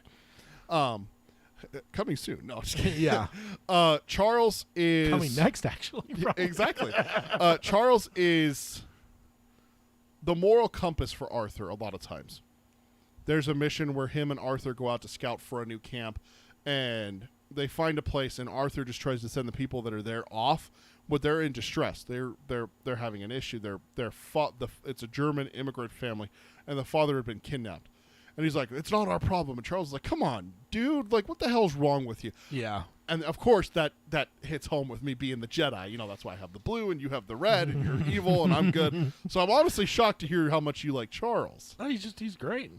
I love going on the rampage and killing the buffalo killers with him and stuff. Yeah, he goes mental when he finds out that these guys are just going around shooting buffalo just because they're paid to for no reason. Yeah, they're not like harvesting them or anything. Nope, just killing them and leaving them for dead. You know what I do that with though? Bears. You just kill any bear? If I see any bear, it's dead. Like, I'm not, and I won't even get its pelt. I'm like, I'm making the world a better place by killing the bears. There's an achievement to get attacked by 18 bears, survive, and kill it. Yeah, no. No thanks. No, there's even times where I'm like, it barely shows on my radar, and I've already gotten a ways away. I'll circle back and then shoot the damn thing and then run away. Like just leave it. Yeah, just wow. Yeah. Hashtag Tad is terrible. Destroying animals for no destroy reason. them all, man. But so for my pick for Charles, because he is a big hulking man, is one of the things. Also, I love this man's charisma. I went with Winston Duke from Black Panther. Yeah, he is. He fits Charles so well. I think he would nail it. Yeah. And it would honestly be awesome to see him play the other side of the moral compass. Like, he's a good guy in Black Panther, but he's also kind of an antagonist. He challenges T'Challa for the throne, loses, and ends up becoming an ally of T'Challa because of it. Yeah. But he still kind of like rubs different ideology and stuff like that. But I think that him as the best, though. As an actor, he's amazing. He is awesome. In Black Panther. Yeah, I think he'd do a good job here for sure. So me. Which is funny. What? because I happen to see who you picked for this one. Yeah, so it's Michael B. Jordan. Which is also in Black Panther. If there's a junior to my Gary Oldman that I want to put in everything, it's Michael B. Jordan. He is so good. He's fucking incredible. He has been since he was like 12 in The Wire. He's just an incredible actor. He could bulk up if he has to, but I don't even necessarily find Charles's size to be really his defining thing. Because I always view Charles too as a very quiet and reserved, and I think that's what made me land on Michael B. Jordan. Because like, one, I love him, but two, I'm like, he could play that strong, quiet type, type role. There's times where people are like Micah actually goes out of his way to try and antagonize Charles, and he just stares at him. He's just like, what? Like, he doesn't rise to it like Arthur does or John does or any of the other characters do. Yeah. He just, like you said, that strong type that's just like, no. Yeah. Just like, no. And just like, that's it. You talk too much or something like that. And I mean, Michael B. Jordan, if he wanted it to have him bigger, we know he could bulk up. We've seen it in Creed. We've seen it in Creed, but yeah, like, so that was never even for me. The more defining thing is like, also he's on the younger side. He's 27, so kind of there's like some in the 20s, some in the 30s, and there's a couple of the outliers that are older than that. But like, but I don't know that. Oh, you know what? I actually forgot to mention. Yeah, 2 things that will shake you to your core. Okay. Age-wise, all right. Did you know that Bill Williamson is younger than Arthur? No, he's not. Yep, Arthur is 36. Bill Williamson is 33. No way. Dude, when I heard that, I just stopped and stared at the screen for like 5 minutes, dude. I was just like, dude. I was speechless. I'm like, no. Bill is like withered and he's just a crotchety old man, kind of thing. And the second one I heard that was quite disturbing about Mr. Williamson as well, the voice actor of Bill Williamson is the Deep from The Boys. Is that really him? That whiny little dude in the Boys? When I was looking him up to just get more pictures or whatever, I saw a headline. One of the pictures I pulled me to a Reddit post. And it was like, the actor Bill Williamson, and I'm like, it says you know him or something, and it's one of those Reddit ones where you have to push over to see the picture. I'm like, oh, I wonder if I know him. Clicked over, it's the Deep. I'm like, no, what? No, are you fucking kidding me? Oh, so 2 of them the 2 things I was like, I know that'll shake you to your core. I just fucking spaced to bring him up for Bill Williamson. Spineless bitch in The Boys, and for him to be Bill Williamson, who is really tough. Yeah, the 33-year-old Bill. 33, not 33. Whoa. My mind is blown. You just blew my mind. You just blew my mind. All right, so next up is the best character in the entire game, and that includes Arthur Morgan. Sadie Adler. I don't know about Arthur Morgan, but yeah, she it's like, for instance, I knew because the first game, one of the big elements of it is you play with John Marston for a ways, and then you end up playing as Jack, and it fast forwards into the future. So I assumed this game was going to be the same way. At some point, you were going to jump to a different character for whatever reason. You don't know for sure, but I knew we would probably jump. I assumed it would probably be John because John was your character in the first game or whatever, but I hoped against all hope that it would be Sadie. I think Sadie would have been the much better character to play as for the tail end of the game than John. Let John and Abigail fucking run off with their kid, and then let fucking Sadie deal with shit the rest of the way. Which is exactly what you would expect, because Abigail becomes a bounty hunter. So let me give, sorry, not Abigail, Sadie here. Sadie, let me give Sadie's backstory, which is probably the most tragic in the game for the gang. When they're on the run from the ambush at Blackwater, because they get ambushed by Pinkertons and local law enforcement, a bunch of the gang members are killed. They flee into the high Rocky Mountains, and they're trapped in a May snowstorm. We're talking like 4 to 5 feet of snow. Yeah, when you're on the higher elevation, that's not that. That's not uncommon in May and everything like that. We're almost in May now. Look at the weather now here. Like in Utah, you telling me if there wasn't a shitload of precipitation right now, it wouldn't snow up there in the you always see the mountains right now here in Utah are snow covered, and everything. And they stay that way sometimes all the way into July and August. Usually it's like June, July. It starts to melt a bit, and then by August is about the time that there's no snow in the mountains. I don't know what's going to happen this year because we had an incredibly wet winter. But so when they're in the mountains, they have a member of the gang who actually was shot, and they were able to get him on the wagon. He actually dies as they get to an old abandoned mining camp. And they send out Arthur to go look for Micah and John. And Micah says, hey, I found a cabin. And Arthur, Dutch, and Micah go to investigate. It's actually the Adler estate, which is Sadie and her husband. It comes to find out that the O'Driscoll gang, we covered Colm O'Driscoll, would be Gary Oldman in Tad's Dreamcasting. O'Driscolls.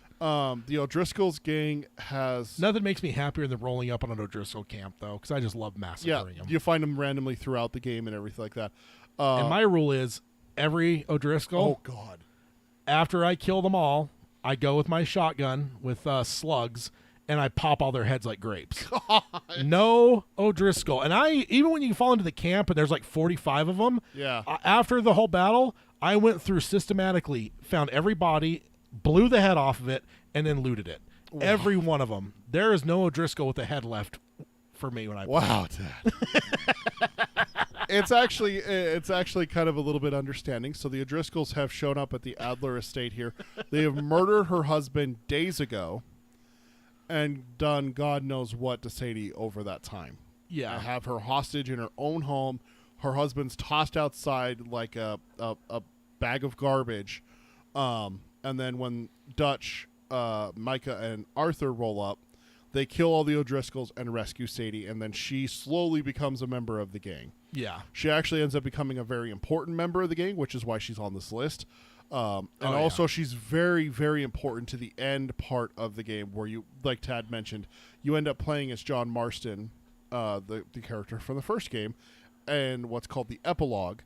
Sadie and Charles are the other two characters basically left that are your partners. They like roll with you, on missions and stuff like that. You do some Sadie becomes a bounty hunter after the gang falls apart and everything like that.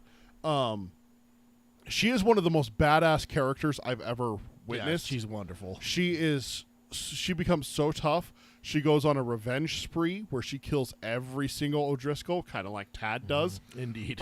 There's a mission where you're trying to scout something and you're up in a hot air balloon. You're starting to come back down, and she's fucking fighting O'Driscolls. She found O'Driscolls while you were gone for an hour. Is literally the line that Arthur yells at her. She's like, he's like, I was gone for an hour. You can't stay out of trouble for an hour. And she's like, no, there's O'Driscolls nearby. Fuck you. And she is just. And I'm just like, Arthur, shut the fuck up. Yeah. We're going to do the same thing once we get out of this goddamn balloon. I'm going to kill every single one of these. I hate the O'Driscolls because of what they did to her. When I see the smoke that a camp's nearby, I go close enough to see on my radar to see if there's O'Driscolls or if it's just a normal camp. If it's O'Driscolls, then go do my thing. If it's not, I go and rob and kill the person. That is not the way I expected it to go, but all right. There we have why Tad is a low honor player and I am a high honor player because I don't murder people for no reason. It's their fault they'd pull on me. I'd pull up to their camp, like, get out of here, and stuff, and then they'll pull the gun. I'm like, it's self-defense at this point. It's not self-defense. That's not how that works. So Sadie is very important, and she is my, honestly, probably my... okay. Wait, one more pause. Yeah. In my defense, the ones that tell you, hey, take a load off, sit down, I don't kill those people when I approach their camp. So X for doubt. I don't trust that you don't. I know. I would want to go back and review your gameplay because I think that sometimes you end up killing people. No, they're those dudes that let you sit down in their camp and stuff, and eventually they'll talk for a bit and they'll get on their horse and they'll leave, which is always weird to me. But it's like, I'll let those people go. Yeah, it's you fine. creep them out. No, they'll always tell you like, oh, there's this guy taking pictures of this lady's cabin and stuff. Like they usually give you some sort of hint at something. But like, I just did my defense. But I always approach campsites and I don't trust you. But Sadie. Anyways, back to Sadie. She is phenomenal. Unfortunately, you don't get to play as her like Tad said. I wish we would. I think you do for a mission or so, don't you? I think there's at least one point that I remember. I just wanted to play as her the entire tail end of the game. Nope. You play as Arthur and you play as John. That's it. I thought you played as her at some point. Nope. You don't play as anyone else except those two. Yeah, it's been a while since I played all the way through it, but I swear I remember playing as her for like a small mission. That's what made me even like roll with her to go get some bounties. And I remember like wondering, like, oh, is this like a hint of things come? Maybe they'll like bamboozle us and it won't be John, it'll be her or whatever. So because again, that was my biggest hope is that like the tail end of the game would be her because it would have been amazing to play. I don't hate John, but don't I like. already had a game with him. I want someone else. I don't like John as much as some people might. Yeah, so. I love Sadie more than John. That's for damn sure. Yeah, but second only to Arthur to me, because I wouldn't put her above Arthur for me. I like Arthur. I really do. But man, I fucking love Sadie. Yeah, but actor-wise, this is actually the one that we matched on. Yes, indeed, and we have different pictures because it's the pictures we picked. Mm-hmm. But yeah, Florence Pugh, Black Widow's sister, Midsummer. She's amazing in Midsummer. That's where she's won me over. Yep. I think she's an incredible actor. I think she deserves the world when it comes to acting. And if it were my thing for adaptation, her role would be increased along with having Florence Pugh play her, because I think she's done great. I mean, again, her role in Midsummer was incredible. Also, I think she just did a good lead. She had a lot of like emotion in that movie, pretty extreme. But then also when you get to Yolanda in the MCU, Yolanda, that's her name. It's her charisma. Like it's someone you would want to be around. Like she has a personality that's just magnetic. Take that acting capability that we see in Midsummer and in the MCU, add in that charisma, and then turn it towards a revenge John Wick style. Yeah, but with her. Yeah.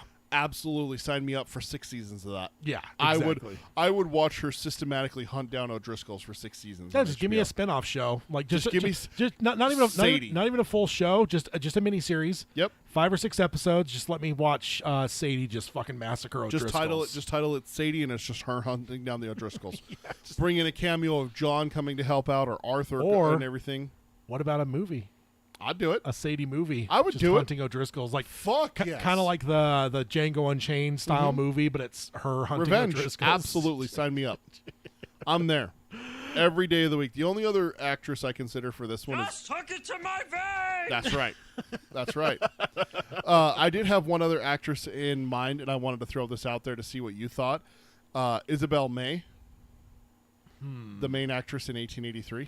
Oh, yeah. You know, I vaguely thought of her even before I put pen to paper on any of this. And probably it would have ended up being Sadie. But, yeah, Florence was just too good to pass up. Elsa Dutton was my first thought. She was great, yeah. And then I was like, no, it's got to be Florence. Florence is one of those actresses that's on my list, like Gary Oldman's on yours. And some of those other actors that you mentioned. Florence is one that's like, all right, where does she fit? Abigail? Yeah. Nah, she's not a bitch. Sadie? Yep, absolutely. She's a badass. Yeah, I do love Sadie, man. She's incredible. I'm not going to lie. She could pull off Abigail as well. She could. Oh, yeah. I mean, she's incredible. She could. Yeah. She could be Arthur. She has a beard. You know, that is, we'll get to Arthur in a bit, of course, but you know that's the hardest part about Arthur is because you can vary his look so much that it's like... Someone's going to be upset. Yeah, because it's like... He can have a great big bushy beard. That's where mine's at now. Or a mustache. Like, for a bit, I did just the mustache, and I grew it out with the tonic until it was, like, max level. Just the mustache. Nothing else. Whoa. Just no, not even... I didn't do, like, the twirly shit. It was just, like, Sam Elliott level, like, just fucking beefy-ass mustache. Some Tombstone shit right there? Yeah. And then after a while, I'm like, let's just grow it all out. So I just started hitting it and letting I let the hair cut that, but then I just got that. Now I'm like full on. Great big old mountain man beard. I was going to wait for the bushy beard until the diagnosis, but I decided, let's just go for it. You know what my choice for Arthur's facial hair always is and his hair? When you're playing, when I'm playing, I always keep it close cropped, and I keep it either clean shaven or just like a mustache or like a goatee until he gets attacked by the O'Driscolls. And he recovers, because then he comes out of it with a beard, and it's just like, I'm keeping that. Yeah. And I always struggle like, should I shave also that when I'm wearing the bear head, I've got to have a beard. You gotta have a beard. You can't be clean shaven wearing that thing.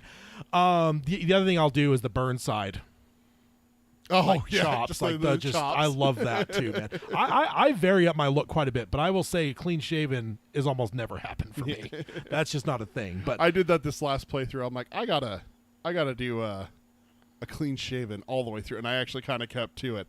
I think I fell at the end. It's like, all right, it's the rough part for the gang. Everyone's on edge. He's not gonna take time to shave. Yeah, kind of did that.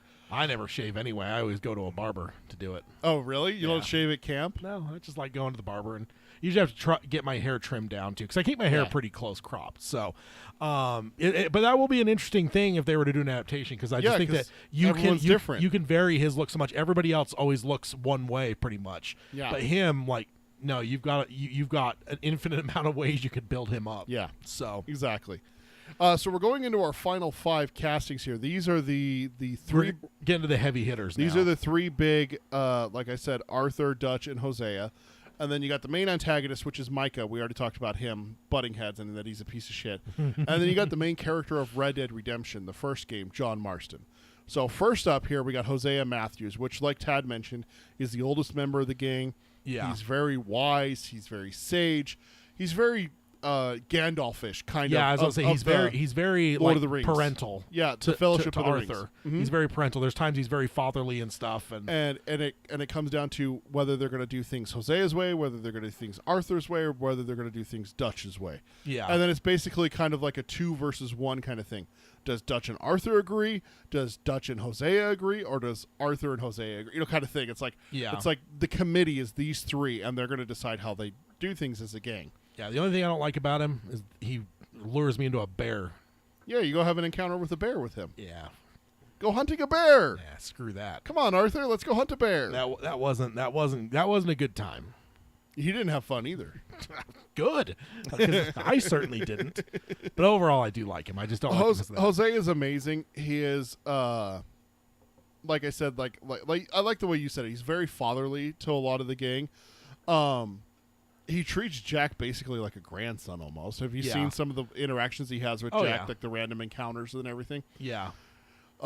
He likes cheap detective comics and like novels and stuff like mysteries, which is fun. Yeah. Just to get that little insight into his character. You go fishing with him at one point. You're singing songs with him and Dutch and everything. So the actor I chose for him is, I think, someone who has incredible range is Daniel Craig. I wouldn't have picked him. It hurts me. Before Knives Out? It hurts me a little bit. Why? Because, Jose is old. Yeah. And I don't perceive Daniel Craig as being old. You know how old he is? No, I know, but it hurts me. He's in his 50s, dude. I know. It hurts me, though. He shouldn't be that old. He's Bond. It hurts me. But yeah, I wouldn't have cast him when he was just Bond. You want me to hurt you? Don't. You know who else could be Hosea, age-wise? Brad Pitt. I knew that. But doesn't it just hurt you a little bit to realize that? He's the young guy. He's the young heartthrob, right? No, but that's back when we were in high school. Yeah, that's a long time ago. Because there was 23 years. There was a point where I was just like, just to get a sense, I would just sort of like, actors in their 50s or 60s or something like that. And when I was in that realm and I saw Brad Pitt show up, I'm like, what? Like, I guess it's true, but no. No. Yeah. But I think Daniel Craig would be phenomenal for this, because Hosea does fight, and Hosea has a couple instances where he is tough, and he lays down the law kind of thing. I think he actually does one with Uncle. Have you ever had that random encounter with Hosea and Uncle? I don't know. Does he kill Uncle? He pulls a gun on him. Good. He pulls a gun on him. I hate Uncle. No, that's Bill Williamson he pulls a gun on. He pulls a gun. There's one time you got me all excited there. There's one time where he walks by a tree and Uncle's drunk, passed out, just kind of slouched against the tree. Hosea walks up and like kicks him and is like, "Do something!" Yeah, I've that seen one. that one. Yeah. No, there's one time where Bill Williamson's drunk and he comes over to harass Hosea, and he pulls the gun on him and he's like, "Go sleep it off, or you're gonna never wake up." And I remember that. Damn. Yeah. I remember that. I was just, when you said it was Uncle he pulled the gun on, I was intrigued. You're like, wait a minute, I gotta go find this. Yeah. I gotta go have this encounter. Goddamn Uncle. You hate Uncle. Him.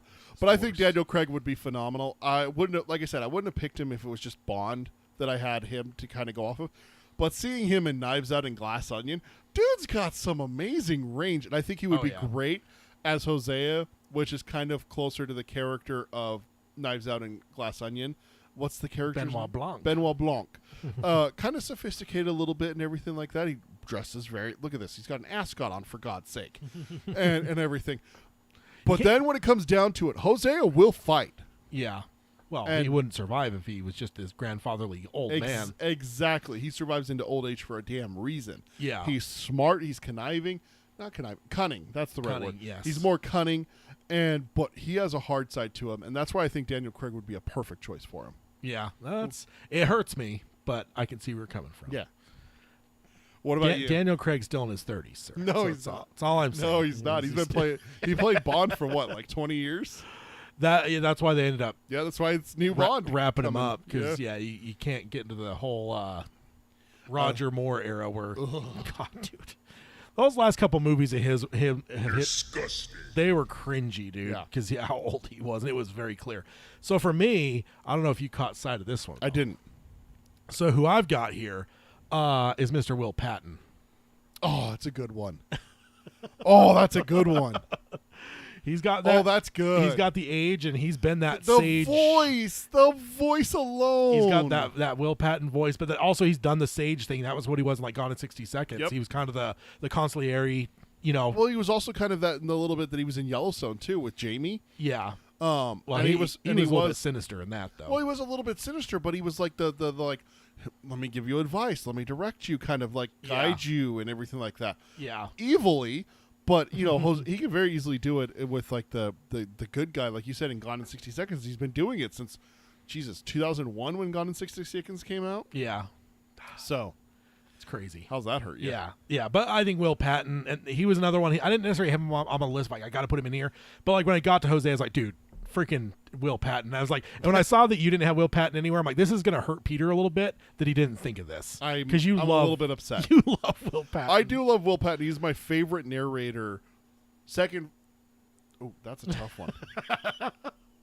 Never mind. I'm not going to say anything about that because that's tough. Who my favorite audiobook I just blanked is. on the name of It's narrator. Weber. Steven Weber, yeah. I love Steven Weber. I love Frank Miller. I love George Guidel. But also one of the ones that you're not familiar with is Jim Dale for Harry Potter.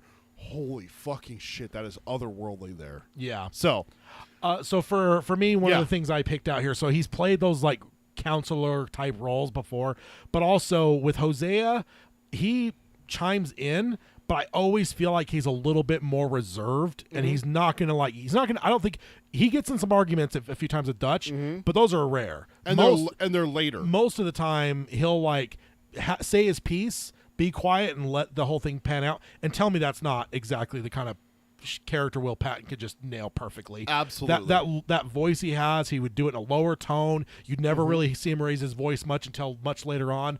He just has that Will Patton. But he can raise his voice too. Give the advice, and then, like, if it doesn't go his way, you can kind of see him doing that Will Patton, just kind of like, whatever, you know. But then later, he could throw down when it gets to that point of, like, arguing his case hardcore, because he does get that a little bit later in the game for sure. So that's my Hosea, and one of my ones I'm most proud of, probably, of the whole casting. Yeah, absolutely. I love all of them, but he was one where I was just like, that one feels perfect for me. That feels good. So we move on to one of the biggest castings here, because this is potentially who will be playing in the future later seasons in Red Dead Redemption, the first game, is John Marston, who is iconic for having the scars on his face. We didn't know how he got them in the first game. We find out in this game. I don't know how I got these scars. I don't know how I got these scars. Heath Ledger. Oh, wait. No, never mind. We can't do that. Too soon. Good night, sweet prince. Sorry. Hashtag Peter is terrible right there. But John Marston is a torn man. We already talked about it. He left the gang for a year after Jack was born. He came back. Him and Arthur butt heads. But basically the whole game revolves around Arthur's choices at the end of the game to try and save John from going down in flames with the gang as it breaks apart, or going to prison, or dying. Which are Jim Dale. That's what my wife was talking about. For book. Oh, yeah. I couldn't remember a Jim. I was like, we're talking about Will Patton. I was very confused. Yeah. But I got it. Jim Dale. Yeah, fantastic. So John is every bit the same as Arthur. He's able to fight. He's able to do all the things except swim. You know that. He can't swim. Or fight wolves. He has a very hard time with wolves. That's how he ended up getting the scars. He got ambushed by a pack of wolves in the very first part of the game. Very beginning, yeah. During the snowstorm. Him and Micah go out to scout. John gets ambushed by wolves. Micah finds the Adler estate. Yeah. Arthur saves John reluctantly. Abigail begs him to go find him. Yeah. And everything. And so John's important because it really becomes the Arthur we haven't talked about it, but Arthur gets sick. He gets tuberculosis. Yeah, I mentioned the diagnosis earlier. Yeah, diagnosis. He gets tuberculosis, and he starts to turn for the worse as the game progresses. He starts coughing every time you eat, which is supposed to replenish your food, your health. It reduces the percentage It reduces it, and he ends up having like a coughing fit every time. I feel so bad making him eat every time. Yeah. There's a couple times throughout the game where he collapses. Yeah. One time he's taken to the doctor, gets diagnosed. It is tuberculosis. It is terminal. He is going to die from it. But Arthur, after that diagnosis, becomes like a mission to save as many of the gang members as he can. And the problem is he can't save as many because of Micah Bell has influenced Dutch to go down a road where they are becoming just straight up O'Driscolls. Yeah. They're murdering people for no reason. Killers and thieves. Killers and thieves. Not people with a code, not people with honor. Like Charles Smith was talking about. Like, we're better than that. You know better kind of thing. John is torn between his loyalty to Dutch, who he sees as a father figure, to Arthur, who he sees as kind of like an estranged brother, and to his wife and son. Well, future wife, I should say. Him and Abigail don't actually get married until later in the game. So John's important, and I want someone who I know can be like the dark and brooding. John's not as vocal as Arthur. He kind of is just like, this is bullshit. All right, let's do it kind of guy, which is why I went with Sebastian Stan, the Winter Soldier. I almost put him on a few different roles, but yeah, he's great. He's great. He is a little bit older than I would like, but he doesn't look it, and he doesn't act like it. But yeah, because John is at 25, so he's the second youngest male he's the second youngest, period. The only one for sure of our list that's younger than him is Abigail. Yeah. So I might have messed up a little bit not looking at John's age, but he's supposed to be 25. And Sebastian's in his 40s. So yeah, it'd be a little bit rougher with that. That might not fly. He's in his hundreds, isn't he? Yeah, he's in his hundreds as Bucky, you know. And Sebastian, one of the things with Sebastian that stuck out with me is that ever since people pointed out to it, I can't get over the fact that he looks like a young Mark Hamill. Yeah. And I think that he, with his acting range that I've seen in the different movies I've seen him in and different shows I've seen him in, I think he would be fantastic as John. Yeah. Especially in Falcon and the Winter Soldier, you see him play the sidekick to the new up-and-coming Captain America. Yeah. And everything. And he can lead, because but then he can also lead. He's exactly. He would become the main character as the series progressed. But we could absolutely see him being the main character in later seasons and everything. Be top billing after Arthur is gone. Yeah. And so that's why I went with Sebastian Stan. He also has the acting chops. Have you seen the video of him practicing the knife stuff from Winter Soldier? I've seen some. He's good. Like all that stuff with the knife with Captain America and that hand-to-hand fight, he did that himself. That's unreal. Like the knife drop trick and everything like that. All of that, him and Chris Evans did together. So that's one of the reasons why I picked him, is I see the dedication there. Yeah. I can see him having like 6-shooter dedication, like some fancy work and everything like that. Yeah. Absolutely could see him hunting down the remnants of the Dutch Vanderlyn gang. Yeah. In later seasons of Red Dead. Yeah. No, I could see that. I could see. Like I said, I had him up for a couple different roles. Let me see if I still have. He was actually one of my lists for Arthur. You had him on for. That's a good choice for Arthur. Yeah, too. I have a lot for Arthur. It's a hard choice. It really came down to 2 for me. But when we get to Arthur, I'll go through all of my honorable mentions before I reveal my actual picks. So. Good. So who do you got for John? For John, let me go back to my list here. I have Alex Wolff. Okay, I'm not familiar with that name. Yes, you know him from Hereditary. He is the son from Hereditary. Oh, okay. So a little bit younger, yeah. And he was great in Hereditary. Killed it in that movie, man. So when I was looking through actors in their 20s or whatever, and he came up, and I was just like, fucking his role in Hereditary. Yeah, I'm like that. And he's younger. He could grow into the role. Yeah. I mean, just I want to watch Hereditary again pretty soon because it's just so good. And he is. I mean, Toni Collette is a goddess. but Yeah. next to her, he was great in that he movie. fucking kills it in that movie. And there's a lot for him to do in that movie. There is. So he's got a wide range in that movie that he has to go through. Yeah. With the character that it is and everything like that. So yeah, so he's incredible and I'm sure he may have done some other stuff too, but really Hereditary is the one where I'm like, this could be a John for sure. So Mr. Marston. So okay. Yes. So we got 3 left, and we're getting close to time. We got just a little bit over 20 minutes. And I do have a closing arguments. Oh, okay. I was going to say, I think we're in good shape. But if we want to get to the closing arguments, that's the only thing is it is Red Dead flavored. Oh, okay. So, all right. So next up is the antagonist of the entire game. The worst person. Why are you pointing that at me? The most vile piece of shit. I'm looking at you. You're on the show with I me. thought you were accusing me. I'm not accusing you of shit, Tad. I'm just saying. The one that I told our coworker I was the one you said lead. should be the main of a series, of a game or a movie. Oh, can you imagine the outrage? The Micah Bell is a horrible human being. He is a thieving, murdering piece of crap. In one of the earliest missions in the game, you have to go rescue him from prison in a town called Strawberry. When you break him out of prison by literally ripping the wall off with a piece of machinery that happens to be sitting next to the jail, convenient, and everything. Dumb cops. Dumb cops. Leaving a giant hoist crane thing next to the jail. Come on. It's an up-and-coming little mountain town kind of thing, so I get it. They're trying to build like a resort kind of thing. Yeah. Kind of like you think of like Vail, Colorado, like a ski resort kind of thing. In the earliest sense of vacation spot in America.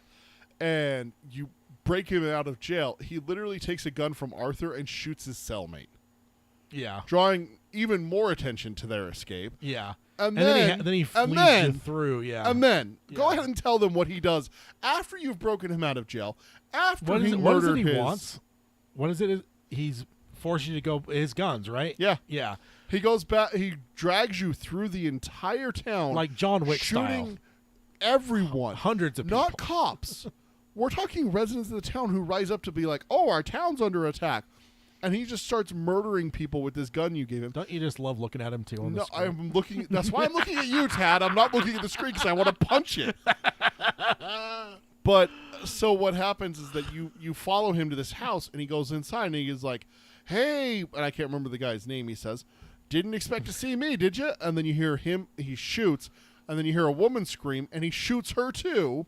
You don't see it, but you see the flashes, and she stops screaming. Yeah. And then he comes out, and Arthur's like, what was so damn important? He's like, I had to get my guns.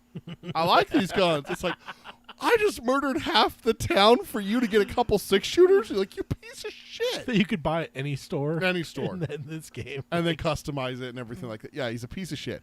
I mean, early on, I somewhat see where he's coming from, because early on I don't have as much money, so I would understand. Like, yeah, I put a lot in these guns. That's like 40% of my freaking goddamn money goes into in those early stages of the game. You have so little money, and the shit seemingly is expensive. Later in the game, you're like, I don't need it. I'll buy a new gun every day. You got $20,000, and you're just like, they're like, we need a few $100s more to get to Tahiti, and Arthur's over there going, want a gold bar? I have like 80, But so Micah is the antagonist. Him and Arthur butt heads the entire Everything about time. him is just grating. Like, he's just his voice, the way he acts with his hands and everything, like it's phenomenal. Everything about him is just makes you want to you just want to throw your controller through your TV and everything like that. Reach in, drag him out, and just beat him to death. Yeah, you hate him so much. So before we reveal who my actor was that I chose, how old is Micah? I did not look at any of the ages. So I don't know if I'm right on this one. I may have broken a little bit. He is showing actually one of the oldest of the group, 39. Okay, that's perfect, because who I cast is around that age. The only one I think in the group older than him would be Dutch. And Hosea. Oh, Hosea. Yeah, we already. Yeah. Old man for sure. Well, Uncle too, but he's not on our list. But Uncle doesn't count. Yeah, Uncle doesn't do shit. No, he's worthless. But Micah, like of all the really which makes the sense. really active people, he's the oldest of them, which is interesting because I don't know. Yeah, it kind of makes sense because the little bit you get from Micah is that he was with a couple different gangs, and it seems like he maybe was kicked out. Yeah. Or the gang fell apart. There was a lack of cohesion and cooperation. And it might have been because Micah is the common denominator through all these failures. It's because he's a piece of shit. But so, anyways, with that, I did pick my boy, One of my favorite. I picked Aaron Paul because I think he would rub me the wrong way as Micah, and it would be fabulous. Yeah, I could see him. I mean, I'm never going to doubt Aaron Paul. It's like, Aaron Paul, dude. I mean, Bryan Cranston put up one of the greatest acting performances in the history of film and television. And Aaron went toe-to-toe with him. And I don't mean like they're against each other, but toe-to-toe with him acting-wise every step of the way. Like any other actor would have just got washed away in what Cranston was doing. But Paul, like, he held his own. He shined.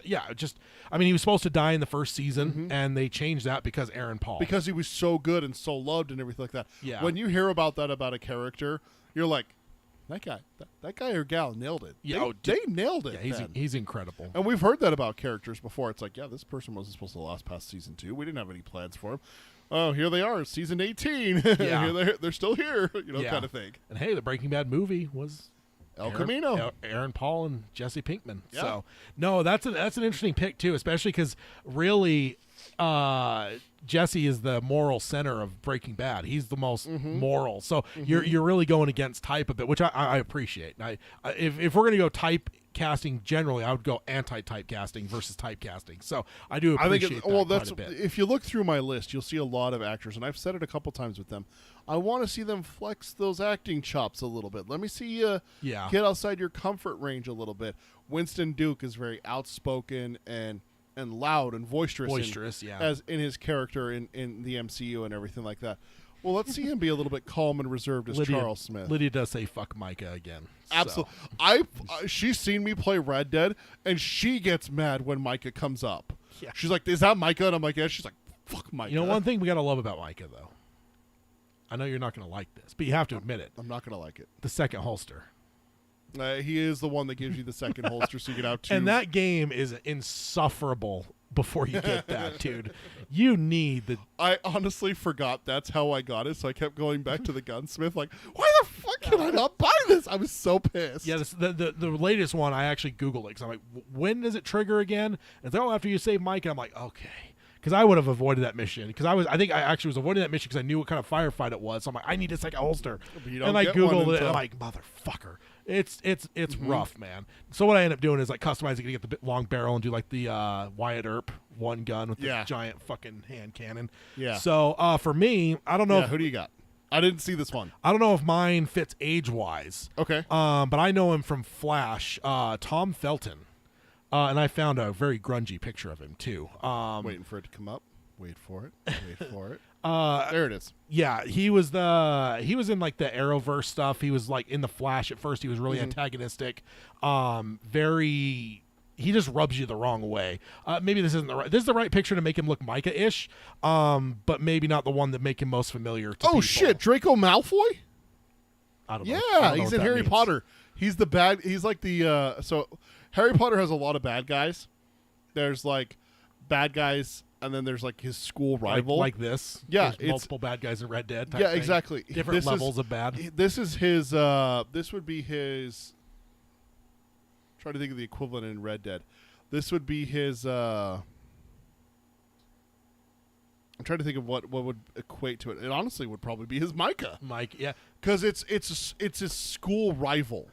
Think of it like that. Yeah, where it's like that would be Micah. Yeah. So the reason I picked him is because like in Arrow, he starts off very antagonistic, or Flash, he starts off very antagonistic, and I just remember he's got one of the most punchable faces, dude. And it's the same in Harry Potter, and it makes him play that like that. He eventually kind of turns in Flash. He ends up being a good one, but like for that first bit when he's super antagonistic and everything he's doing is against like Flash, just a punchable face. I'm just like, Micah, like what can I do to make Micah even worse? Yeah, let's get a very punchable face. Well, dude, he's the one that abuses the apes in Rise of the Planet of the Apes. Too. Yeah, that's the other one. Yeah. He's a piece of shit. He like shocks them and that's the other thing. That was them and everything. Flash and Planet of the Apes, where I'm just like, he is Joffrey level, like kind of punchable. Really is. Yeah, he is. He's like the weird offspring twin of Joffrey. And you telling me that that's not a perfect one to put in, because Micah's already gonna have a lot of things against him, but then you add that face. And I'm getting angry just thinking about. Like, I just want to punch something now. But thinking about it. And he's a great actor too. Oh, he's phenomenal. You know, like it's kind of like the Mrs. Carmody, right? Yeah. You can hate the character all you want, but you know the actor. Phenomenal. Her talent's the reason you hate so much. Mrs. Carmody, Joffrey, all those ones that I just like. And as much as I think with the Flash playing both sides, like he's antagonistic, but then eventually he evolves to the point where he's like kind of part of the team. That shows me like it isn't just a punchable face. He's got range. He's got the. Part of it is his acting that makes him punchable as well as the face. So like I just think he'd be an absolute perfect Micah. And I originally had just a normal picture of him, but I ended up finding he did some Netflix thing where he's like super like grungy, long hair, beard. And I'm like, that looks like I didn't recognize the name or the face, but as soon as I Googled it, it's known for Harry Potter's Draco Malfoy. And I'm like, oh shit. He's one of those like types that's like, my father will hear about this and everything like that, kind of prissy and everything like that. They have a sports team. His father buys them new broomsticks. They ride the broomsticks during the sport. His father buys the broomsticks to buy his way onto the team. Oh, yeah. So he's like that kind of an asshole kind of guy. So it's, you're not wrong. Give it a few more years and he'd be perfect. You can age down Micah. Yeah, I think because honestly I didn't know Micah was that old. I thought he was the same age as Arthur, honestly. Yeah, I figured they were about the same age. Which makes sense why Micah treats him that way, is that I'm older and wiser kind of thing, you know. Yeah. Okay. Indeed. Well, that leaves us with the big two. Dutch Vanderlyn, the leader of the gang, and the ultimately what he comes down to, what I would say before you synopsis is he's a cult leader.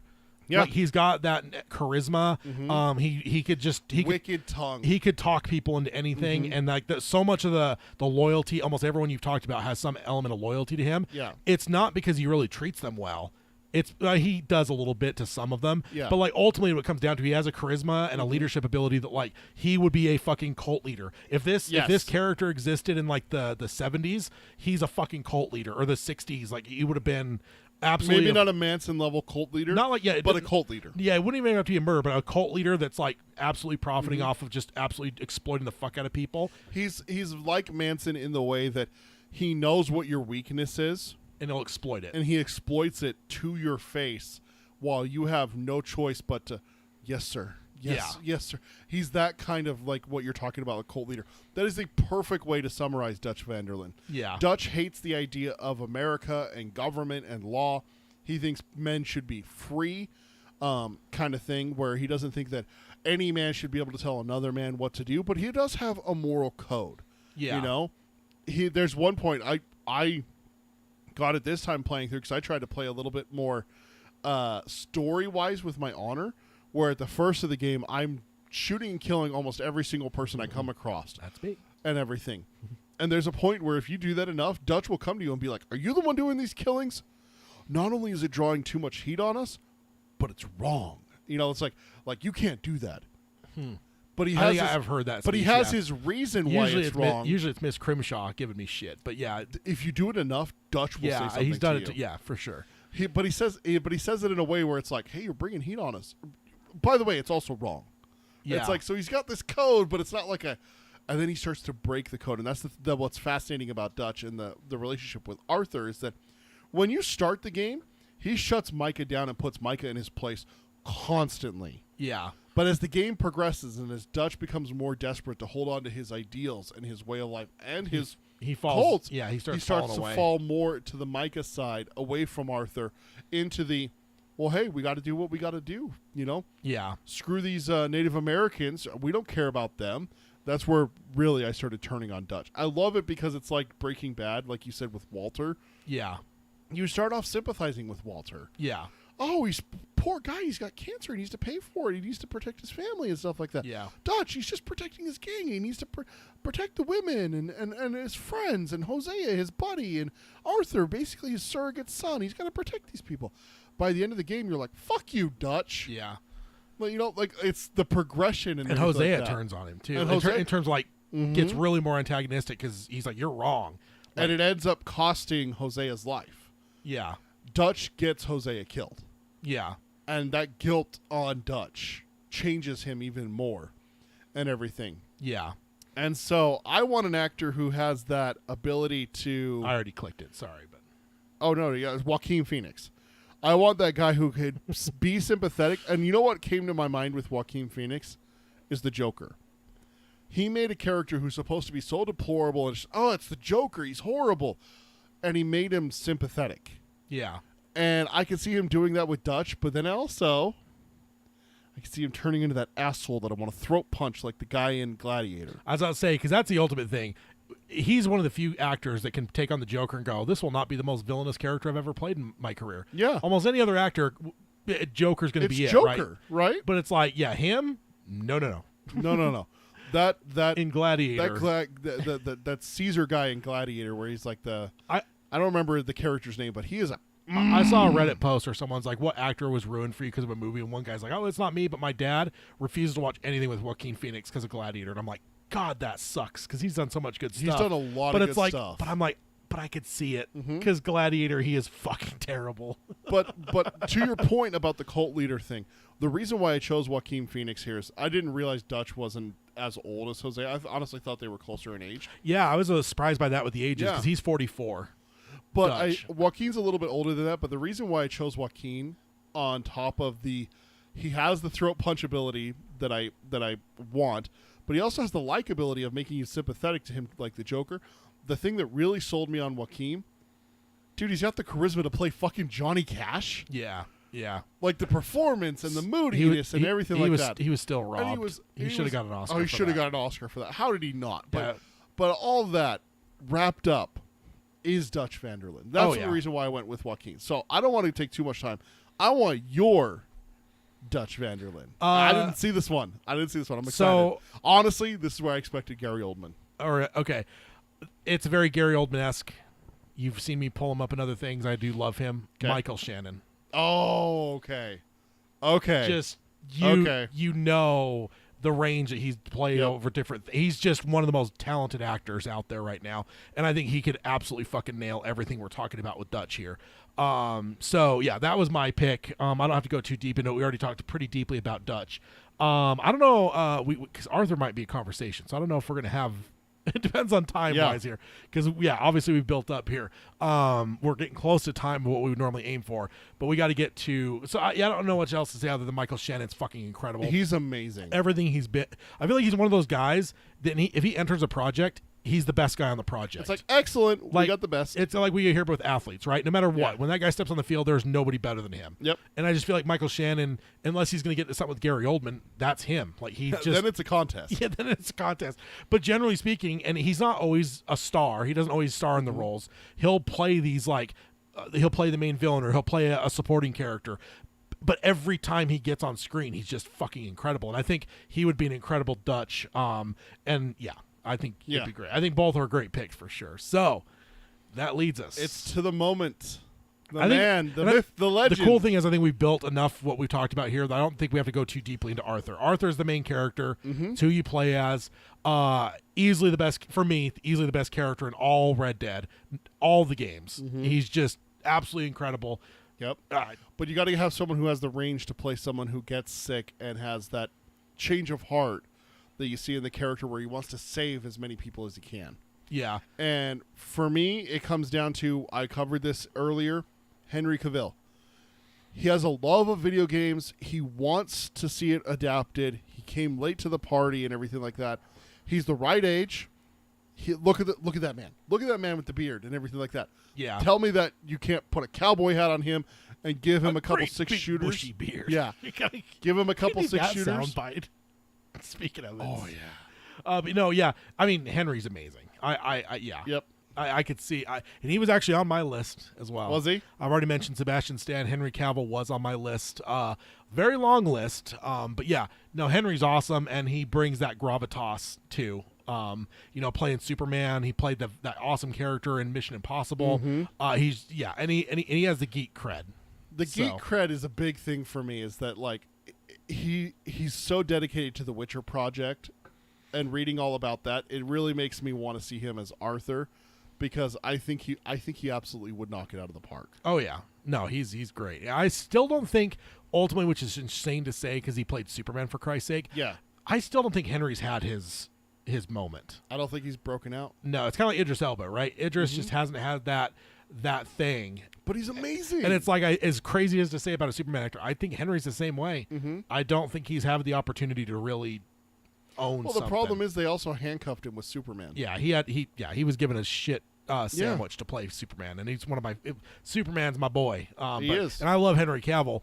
But just the mixture there, mostly because of script things, he didn't get an opportunity. The character choices they made in pre-production and writing and stuff like that really kind of made it so that Henry did not be able to shine as the great. Probably the greatest superhero of all time, and that's coming from a Batman. And it's the original too. The original superhero. That's the way to put it. Yeah, and you know what's funny to me is what really won me, because I actually thought I hated Cavill in the role, and I know some people will hate this because people hate it, but it's the Joss Whedon Justice League. The first scene when the kids are asking to be on their podcast or whatever, and he stops and he's chatting with them and stuff. That right there, that's Superman. I saw Superman through all the fog, and I was like, "Holy shit, he is actually a good Superman." Yeah, because I thought he was just bad at the role. Yeah, it's like no, it's everything around him is just it's ruined his opportunity. Yep. But that one scene, I know people hate the fucking Joss Whedon version, but it's like that. Probably 2-3 minute scene was like that. Showed me this guy could be Superman. So exactly. It's unfortunate that he won't get too deep into it, but yes. So I want to give you some of my, because I had a big list of people I was so these are the sorry you are the weakest link, goodbye. Yeah, so probably on the lowest end I just threw him on there because maybe Kit Harington. Oh, that's a good one. So Kit I thought about great actor that I love, Nicholas Hoult. He was the blood bag, the one that Mad Max is his blood bag. Yeah. He's Beast in the newer X-Men movies. Oh, okay. He's been in he's in Renfield right now. He's the familiar. Oh, okay. He's just, everything the dude does is incredible. So I thought about him because he's just fucking amazing. He's got range. Another one that's incredible, Taron Egerton. Oh, was one I thought about. He's incredible. He's incredible. Sebastian Stan, Henry Cavill. The other one, Robert Pattinson, I thought about because Batman. He's a badass. And then it came down to two though, and I'll give you the one that was the runner-up. Okay. Adam Driver.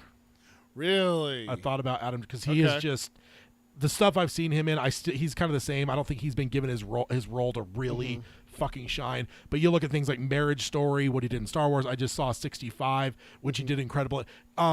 Everything he's done, he's a fucking good actor, man. Yeah. And I think we got a lot ahead of us for him to prove just how great he is. Okay. So he was number 2. Dude, him and the winner, though, that was a rough. It was hard. That was a rough goddamn thing. Like the stand cover with this angel and Satan battling. But who I ended up picking, and I got a picture that'll go with it because he may revolt at first. Zac Efron. I like it. And I found a picture where he's like very rugged. Because I found like the pretty boy pictures. I'm just like, God, that's really hard.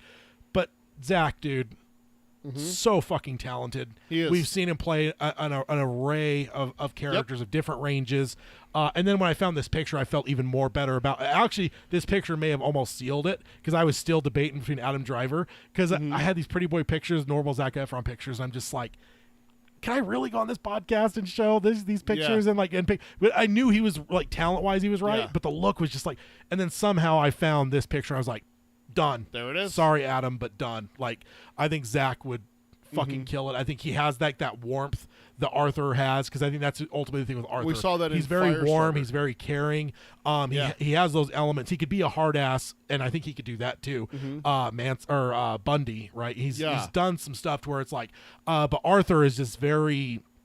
He's got a lot to him, and I just think that you've got to get the right actor that can encompass those things. And I think that Zac Efron has proven those things to me, and I would be the last to admit it. That I at first because he was from whatever fucking High School Musical. Yeah, I was gonna say Glee, but same shit. Yeah. Just so he's like DiCaprio. Yeah, like you hate him because he was just this fucking stupid ass like teen heartthrob bullshit. Yeah, but then as it goes on, you're like Robert Pattinson was the same way with Twilight. Yeah, he was the same way, but then he was given a chance in The Batman, and look at what happened. Yeah, he nailed that. And give Zac Efron a chance. And DiCaprio's the same, but Zach's been given some roles that have shown us. Ted like Bundy, for God's sake, and he was creepy. Yeah, so I think that's my Arthur. I like it. I'm not gonna lie, I like it honestly a little bit better than mine.